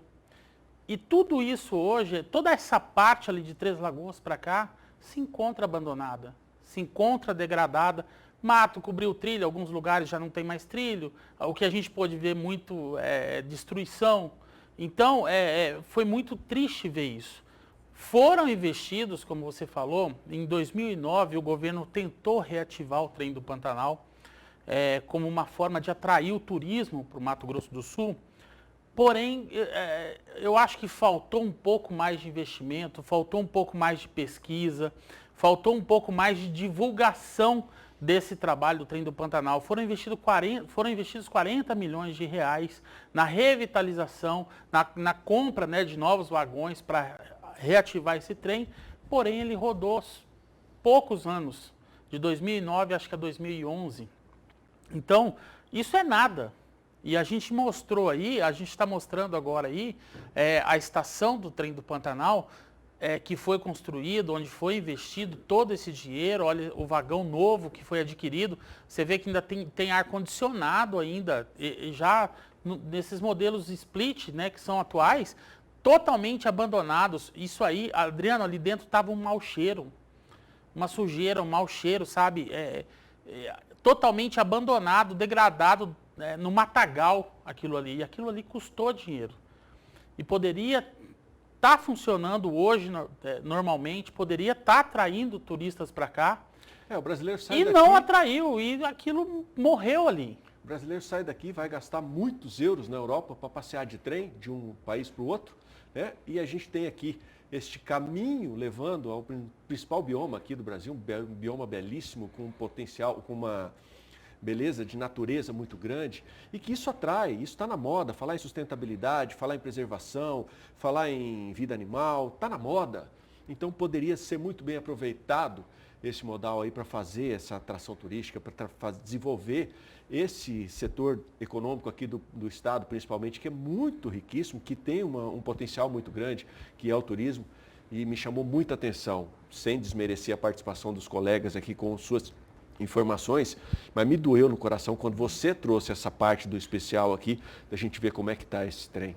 Triste, muito triste. Pois é, Adriano. Agora, só para finalizar essa parte aqui do Mato Grosso do Sul, a nossa esperança aqui, a esperança do povo sul-mato-grossense, a esperança de quem vive às margens dessa ferrovia, são esses investimentos que estão sendo liberados pelo governo federal para recuperação de ferrovias. São esses investimentos que estão vindo de empresas privadas para poder liberar esse modal ferroviário para que Mato Grosso do Sul volte, porque Mato Grosso do Sul também é grande produtor de grãos, também é grande produtor de carne e também sofre com o escoamento de produção.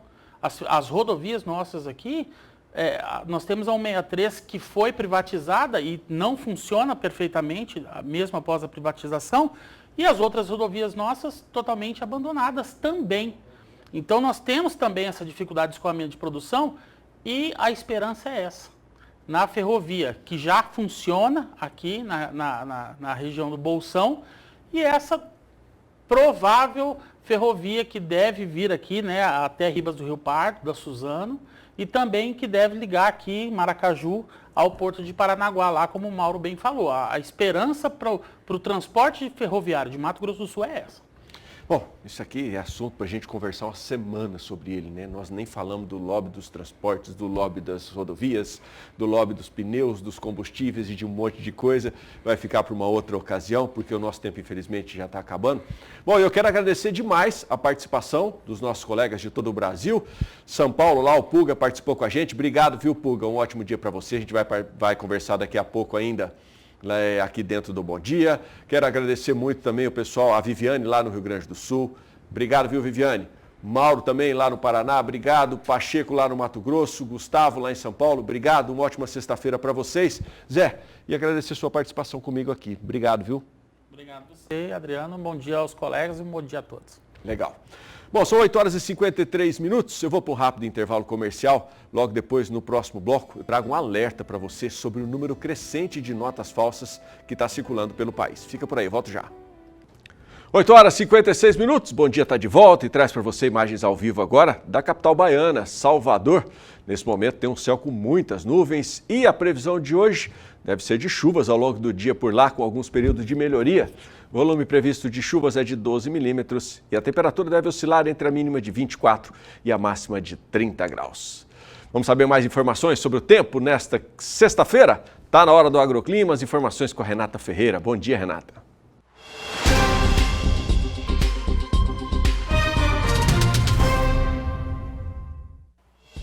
Bom dia, Adriano. Bom dia a todos. A semana termina com a massa de ar seco avançando sobre o sul do país. E esse sistema, Adriano, permite céu claro com poucas nuvens e tardes mais quentes aí do Rio Grande do Sul até o sul de Mato Grosso do Sul. Já a entrada de umidade vinda do oceano favorece pancadas de chuva ao longo do dia entre o litoral norte aí do Rio Grande do Sul até o litoral leste paranaense. No centro-oeste e no sudeste, o cenário continua de chuvas fortes com tempestades e eventual granizo, viu? Os volumes previstos são altos aí na Serra Fluminense, também no sul de Minas Gerais, sul de Mato Grosso e também de Goiás. Na capital paulista, os volumes de chuva diminuem, mas o céu ainda fica encoberto e pode chover aí a qualquer hora do dia. No leste da Bahia, pancadas de fraca a moderada intensidade, mas passageiras. A chuva aumenta entre Sergipe e Paraíba e há aí previsão de temporais no Maranhão, Amazonas e também no Pará.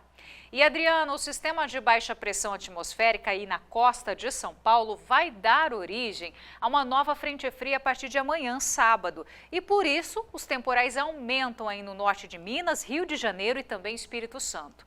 Esse sistema, a partir de domingo, avança para o sul da Bahia e a previsão é de aumento da chuva em áreas que já foram afetadas pelas tempestades. Temporais acontecem também sobre o centro-oeste, Mato Piba e região norte do país.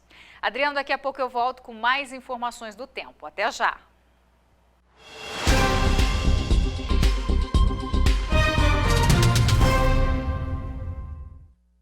Obrigado, Renata. A repórter Kelly Rodrigues preparou uma matéria que mostra um pouco da história de uma produtora de cacau que decidiu, depois de muito planejamento e cursos, produzir cacau fino. Para isso, ela precisou mudar a forma de cultivo da lavoura do próprio pai, que é responsável pela produção lá na Bahia. A história vem do interior da Bahia. A labuta do senhor João Santana foi sempre na roça. No começo, ele até imaginava que plantar mandioca daria mais lucro que cacau. A filha Josiane, após voltar de uma viagem internacional, começou a se inteirar do negócio do pai. E foi aí que tudo mudou. Meu primeiro grande desafio foi convencer meu pai de que o cacau que ele fabricou a vida inteira não era tão bom assim. E aí, eu como filha de cacauicultor, logo acionou aquele gatilho, né? Poxa, eu vou aprender como se faz para ajudar o meu pai. Aí eu fui em busca de cursos, né? Na área, fiz vários cursos voltados para a produção de cacau fino. Aprendi e viajei para a Bahia, né? Na safra de 2019, para aplicar o processo na roça do meu pai. Processo aplicado, as coisas foram se ajeitando. Então, o cacau hoje convencional, ele é comercializado na balança comercial de em torno de 150 a 200 reais. E o cacau fino pode chegar até 1.600, 1.800 reais na exportação. Então, a minha ideia era fazer com que meu pai ganhasse mais. E aí fizemos o primeiro lote na safra de 2019. Quando eu recebi o resultado, tinha ficado um grão não só fino, mas fino com excelência. E aí eu falei, não quero mais comercializar, eu quero fabricar chocolate. Para mais uma mudança, seria necessário uma comunicação direta entre pai e filha. Uma internet que conectaria simultaneamente campo e cidade. A barreira foi vencida. Aí, antigamente, nós estávamos com o celular, na hora quando ia conversar, cortava a voz, tinha hora que não tinha. Aí encontrei uma internet que era possível colocar no campo. Porque até então eu não tinha conhecimento que era possível uma pessoa na roça estar conectado, na fazenda estar conectado. E pesquisando, eu conheci a HughesNet.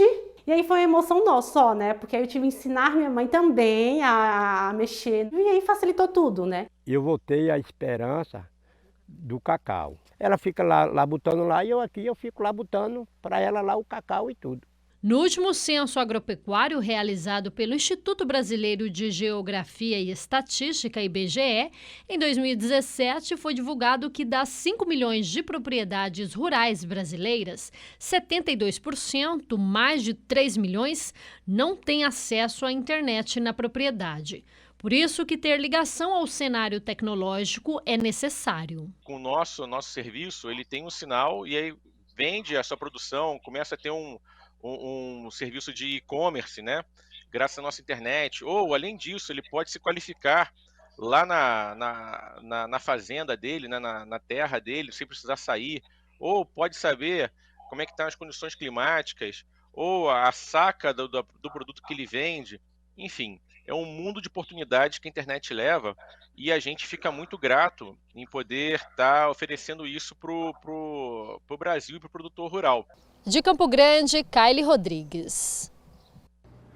A Companhia Paranaense de Energia, a Copel, realiza o maior investimento da história na rede de energia rural do Paraná. Vamos saber os detalhes na reportagem do Douglas Silvério. Serão investidos mais de 2 bilhões de reais até 2025 na rede elétrica do Paraná, com implantação de 25 mil quilômetros de linhas trifásicas de distribuição de energia no campo, em substituição das monofásicas. É um projeto para atender a agricultura familiar do nosso estado, para fortalecer o nosso agronegócio, em especial fazendo com que um problema antigo que existia no estado do Paraná, que são as quedas de energia, possa ser reparado. Em dezembro de 2021, o Paraná Trifásico alcançou uma marca importante. O programa chegou a 25% das redes construídas. Desta forma, já estão prontos 6,4 mil quilômetros dos 25 mil previstos até 2025. A propriedade rural, que muitas vezes se limitava a ter uma granja de frango, não poderia ampliar o seu número de granja, de aviário, ou até a estrutura de pesca, né, de peixe, ali, de criação de peixe. Hoje, com o Paraná Trifásico, ele pode ampliar, porque existe segurança de energia.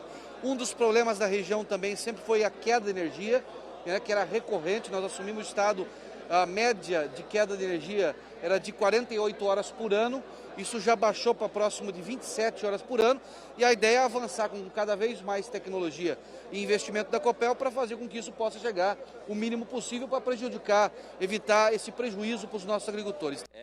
Segundo o secretário de Agricultura do Paraná, o trifaseamento reduz o preço da tarifa de energia elétrica. Energia de qualidade é necessária nos tempos presentes, porque um estábulo, um aviário, um chiqueirão, uma produção de peixe, usa equipamentos super sensíveis e intensamente. A ampliação e melhoria da rede elétrica irá atender 393 municípios do Paraná. O projeto traz segurança na expansão das atividades agropecuárias do estado. A energia não é luxo, a energia hoje é insumo fundamental, a tal ponto que representa entre 15% e 20% do custo de um quilo de frango, por exemplo. Então, esse trifaseamento que estamos fazendo é para permitir que a energia chegue com qualidade na roça, nos empreendimentos rurais. Bom, seja pela crise econômica no país ou até pela falta de sucesso da iniciativa, a cédula de R$200 lançada em setembro do ano passado ainda é desconhecido por boa parte dos brasileiros. Isso faz com que criminosos aproveitem esse desconhecimento para falsificar a cédula. E de acordo com o Banco Central, a nota é a segunda mais falsificada no país, perdendo apenas para a nota de R$100. Até novembro deste ano, já haviam sido identificadas, segundo o Banco Central, mais de 39 mil notas falsas de R$200, o equivalente a R$7.800.000. Nesse final de ano, onde circula um pouco mais de dinheiro, vale a pena ficar atento aí para você não cair em golpe, tá? Bom, e o Espírito Santo exporta o maior volume de café solúvel da história para o mês. Vamos falar sobre este assunto dando um pulinho até a redação aqui do Canal do Boi? Vamos conversar com a Kylie Rodrigues, que vai trazer mais informações para a gente. Bom dia, Kylie. Prazer recebê-la aqui no Bom Dia. Oi, Adriano. Obrigada. Bom dia a você, bom dia a todo mundo. Notícia boa, né? As exportações de café solúvel pelo Espírito Santo no mês de novembro alcançaram a marca histórica de mais de 60 mil sacas exportadas em um único mês. Entretanto, trata-se de um recorde virtual, já que a razão para o bom desempenho se deu em função do elevado número de cargas cujos embarques estavam represados nos meses anteriores, por problemas logísticos e falta de contêineres. Para o presidente do Centro do Comércio de Café de Vitória, o Márcio Cândido Ferreira, se tudo correr bem, o Espírito Santo poderá registrar novo recorde histórico de exportação de café solúvel em 2021, indo em direção diferente das previsões brasileiras para a exportação total de café solúvel. Quanto aos cafés não industrializados, no último mês de novembro, o Espírito Santo exportou mais de 125 mil sacas de 60 quilos de café arábica, aumento de 10% em relação a outubro, equivalendo a mais de 27 milhões de dólares, o que representa um crescimento de 16% em relação à receita cambial apurada no mês passado. Mas a gente sabe, né, Adriano, que o café do Brasil tem muita qualidade, né? Tem também essa pegada de café orgânico, tem muitos produtores que têm trabalhado com isso também, e aí a gente tem ganhado novos mercados e a gente fica bem feliz com essa notícia. Adriano, outros destaques estão bem atualizados no nosso portal do SBA1.com. Essa equipe que está aqui atrás de mim é o pessoal que é responsável por estar atualizando as nossas notícias lá no nosso site, viu? Volto com você desejando uma excelente sexta-feira e um bom fim de semana para todo mundo. Para você também. Obrigado. Ótima sexta-feira. Bom, são 9h07. Tem intervalo comercial chegando por aí. No próximo bloco, você vai conferir mais uma série especial de matérias começando por aqui. E eu garanto, essa vai te deixar com água na boca. Logo depois do intervalo, antes do intervalo, você fica com informações da Cemex. Até daqui a pouco.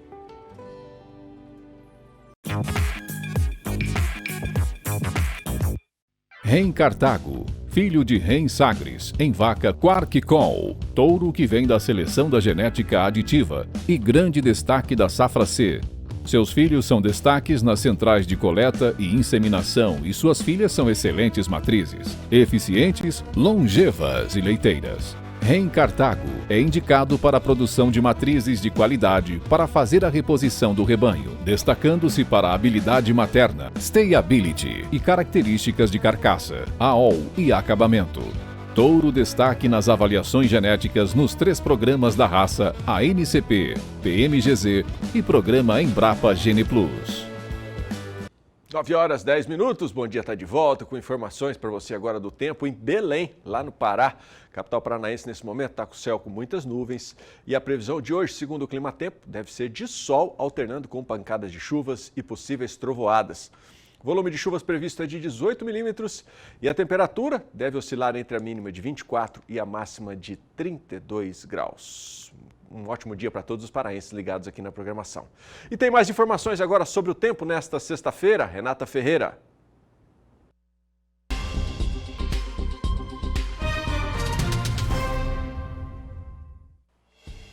Adriano, neste final de semana, a atenção se volta aí para o estado da Bahia, que nos últimos dias recebeu chuva extremamente volumosa e causou muitos transtornos. Mais de 220 mil pessoas foram afetadas pelas tempestades e pelo menos 15 mil ficaram desalojadas, né? A partir deste fim de semana, as condições de chuva aumentam novamente sobre o estado baiano, além do norte de Minas e também Espírito Santo. A passagem de uma frente fria em alto mar, associada a um sistema de baixa pressão, favorece a ocorrência aí de temporais. No Nordeste, o volume de chuva volta a ser intenso na Bahia, principalmente no centro-sul do estado. E aumenta em Salvador a partir de domingo. Somente no interior da região é que o tempo segue assim, ó, árido. Em Bom Jesus do Piauí, as chuvas serão frequentes até janeiro do ano que vem. A previsão é de quase 200 milímetros nos próximos 15 dias. E falando em chuva, no centro-oeste, ela segue contínua e persistente nos próximos 5 dias, principalmente entre Goiás, Mato Grosso e norte de Mato Grosso do Sul, com risco aí de trovoadas. E tem mais água para outras regiões do país. Em Minas Gerais e também Espírito Santo, mais chuva neste fim de semana. A formação de uma nova frente fria na região intensifica os temporais. Chove de forma intensa entre o Rio de Janeiro e também Minas Gerais. A partir de amanhã, a chuva aumenta no estado capixaba e norte mineiro, atingindo novamente áreas já afetadas pelos altos volumes de chuva aí da semana passada. Já em São Paulo, a chuva diminui neste final de semana.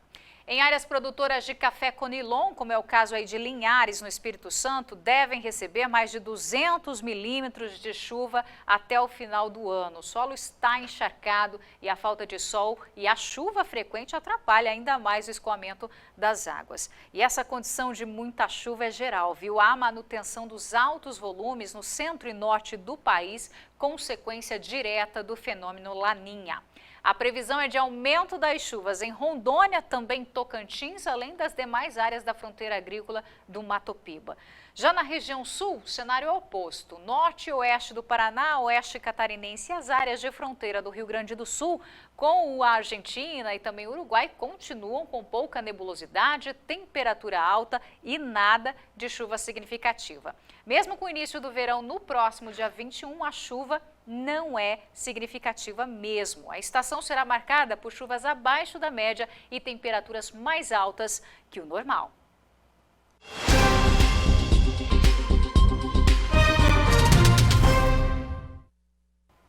Agora é a sua vez aqui no Agroclima. A previsão de hoje vai para o Tiago Santana, de Presidente Jânio Quadros, na Bahia. Tiago, obrigada pela participação aqui no Agroclima. Olha só, até amanhã o sol alterna com pancadas bem rápidas de chuva. Já no domingo e segunda-feira o tempo fecha, fica nublado com chuvas isoladas ao longo do dia.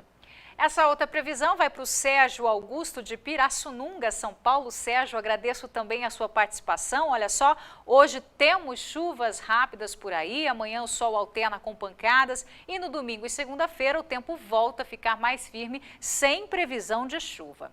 E você também quer saber como fica a previsão do tempo aí na sua cidade? Então envie para a nossa equipe uma mensagem. O número é o 67-99264-7810. Estamos no aguardo, tá? Forte abraço a você. Tchau, tchau.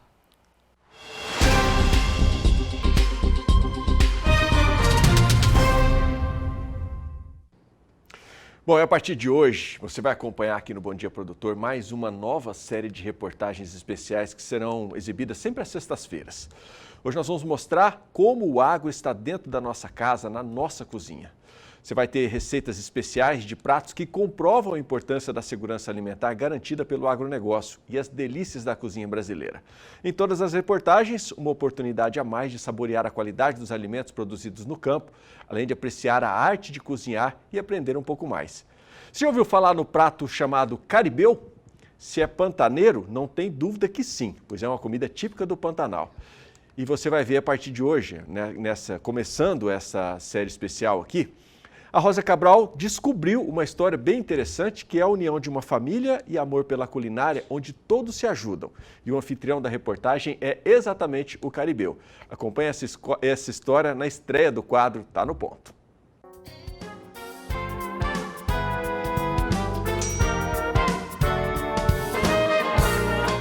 Pessoal, beleza? Seguinte, eu tava dando uma olhada na internet, aquela coisa, sabe, de passar página em página, buscando regionalismo, histórias bacanas para contar para vocês.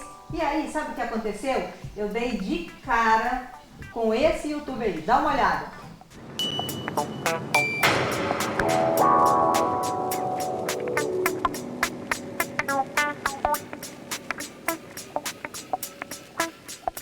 E onde que eu vim parar, pessoal? Na cozinha da Fê. Estou aqui com a Fernanda e a família que está nos recebendo para a gente mostrar uma receitinha. Tá aqui, ó, top demais do Pantanal, mas por enquanto eu não vou revelar. Fê, obrigada por receber a gente. Eu que agradeço a oportunidade de estar com vocês, poder passar um pouco do meu conhecimento. Fico muito feliz. Eu viajei para pescar e aí quando eu voltei tinha uma novidade.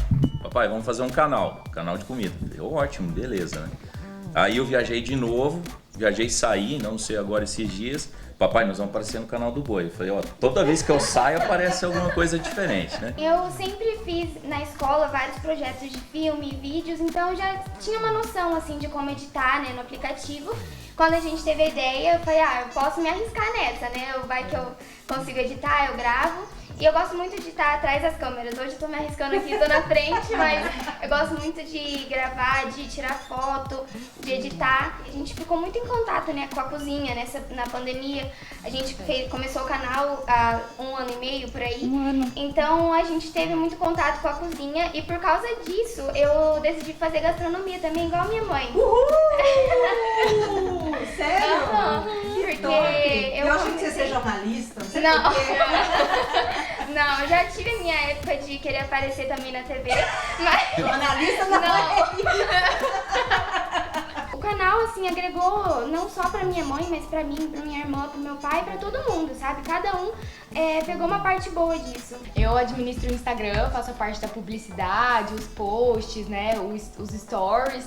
E é mais nesse ramo da geleia mesmo, a geleia artesanal, que é um empreendimento familiar, né, que a gente começou esse ano com esse projeto, em março, e deu super certo. Está sempre juntinho, isso dá uma vontade maior ainda de continuar. E ela está se realizando nessa culinária dentro de casa, mostrando o que ela sabe, fazendo os produtos dela para vender. E eu, quando eu posso, eu tô junto. São comidas de fogão a lenha, são comidas mais regionais, panelão, que a gente chama, né? Comida de panelão.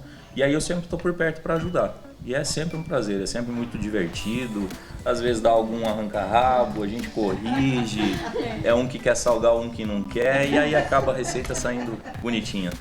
Que prosa animada, né, gente? Vocês viram aí que a cozinha também vai ser, viu? Olha, eu já quero dizer que nós vamos fazer um prato pantaneiro. Qual será, Fernanda? Caribel, uma comida regional aqui do nosso estado. Vocês vão gostar.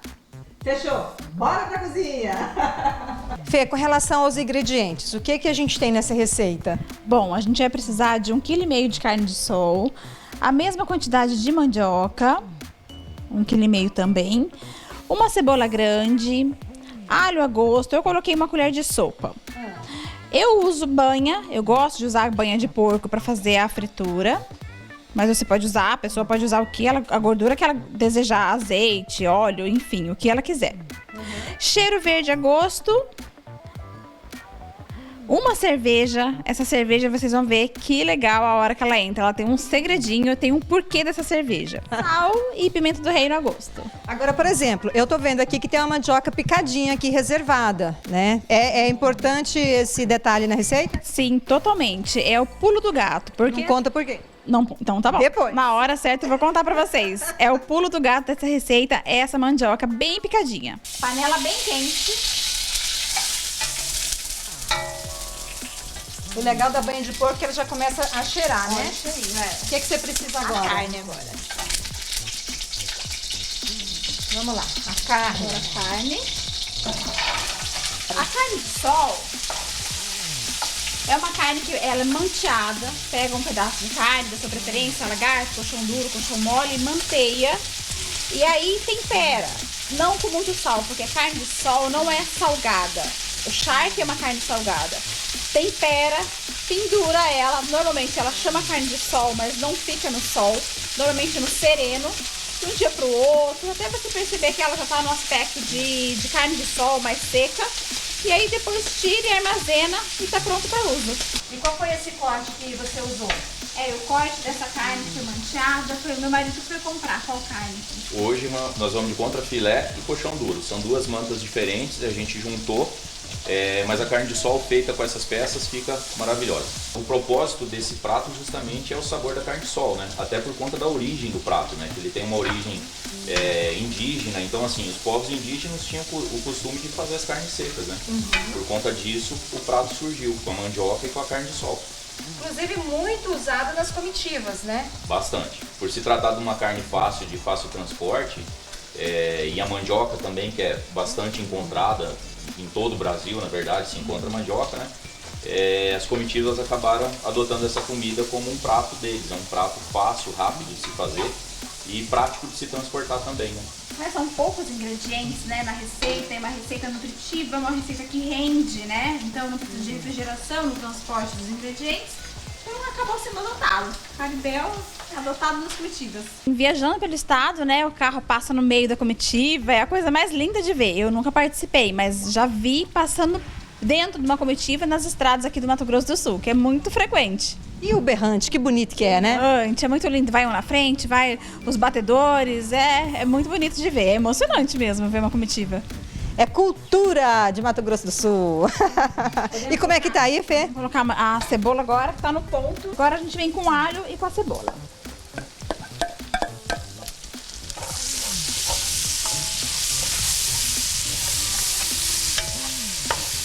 Vai criar uma crostinha no fundo da panela.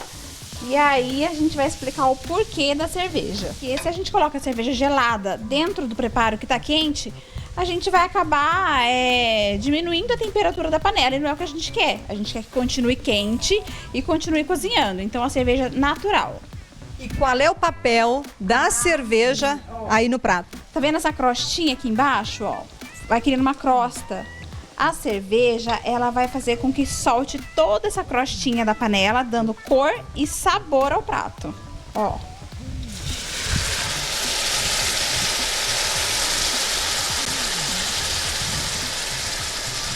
Agora a gente mexe, ó, vai soltando essa crostinha do fundo da panela. Vai soltando cor, sabor, até essa cerveja evaporar agora. Eu sou formada em gastronomia, me formei em 2017. Em seguida que eu me formei, eu também descobri uma síndrome, chamada Arnold-Chiari, que é uma síndrome que ela tira um pouco o equilíbrio, ela tira o tônus muscular, o tato fino, e acabou que é uma síndrome que não tem cura, mas ela tem tratamento. Eu fui para São Paulo, operei, só que eu já tava com algumas sequelas de, tipo, pegar uma panela pesada, eu não consigo, um pouco de falta de jeito, assim, acaba que fica, né?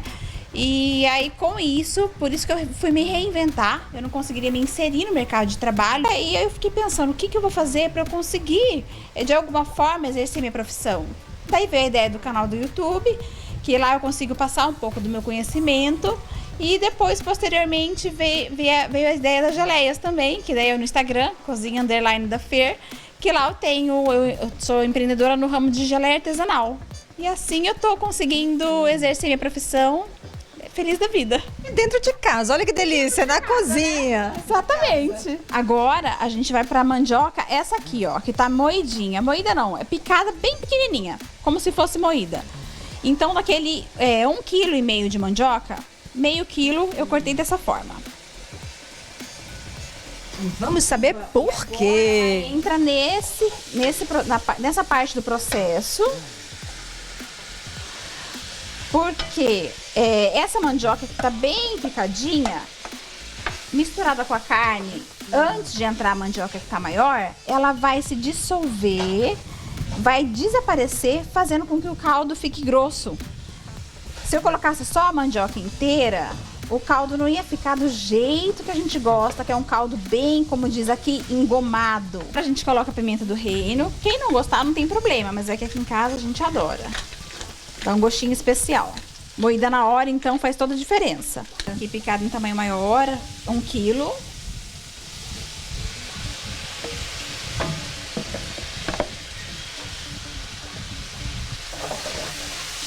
Agora a gente vai colocar água até cobrir a mandioca e a carne. Agora a gente mexe bem, tira aquela crostinha que já formou novamente lá no fundo da panela. Começou a ficar grosso, ó. Olha que delícia. Esse caldo grosso foi por conta daquela pequenininha que ela derreteu e a gente vai mexendo, ó, raspando o fundo da panela, que aí vai soltando aquela crostinha da mandioca derretida e vai misturando a água e vai engrossando. Agora a gente finaliza com cheiro verde e tá na hora da gente experimentar.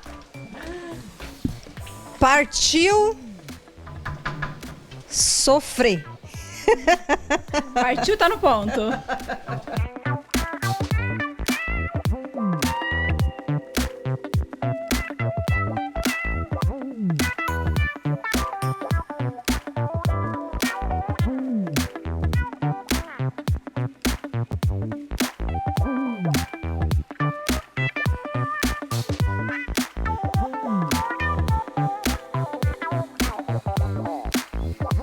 Mais um pouquinho.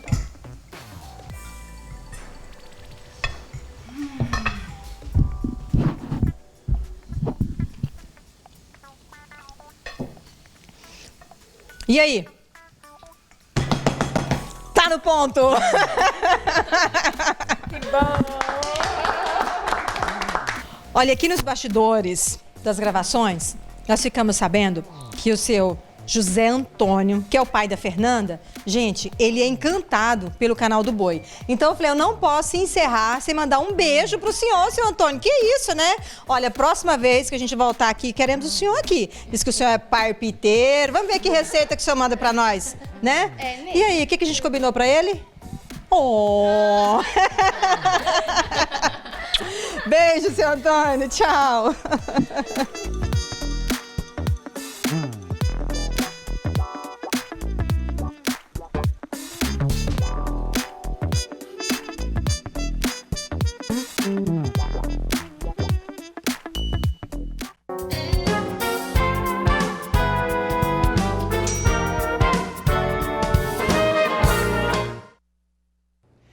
Aí um abraço para o seu Antônio. Lembrando que você acompanha o Tá no Ponto todas as sextas-feiras aqui no Bom Dia Produtor. E vou falar uma coisa para você, a Rosa não voltou de lá até hoje, viu? Ela está lá, afundada ainda no Caribeu até hoje, tá? Nós vamos passar lá daqui a pouco para aproveitar, tirar ela de lá, pelo menos no final de semana, para ver se dá jeito, tá? Tô indo embora, pessoal. Um ótimo dia para vocês, um excelente final de semana, que Deus abençoe a todos. E eu lembro a você que tem informações também durante todo o dia aqui na programação do Canal do Boi e lá no portal sba1.com. Excelente sexta-feira, um ótimo final de semana. Te espero segunda-feira, 7h15. Tchau, tchau.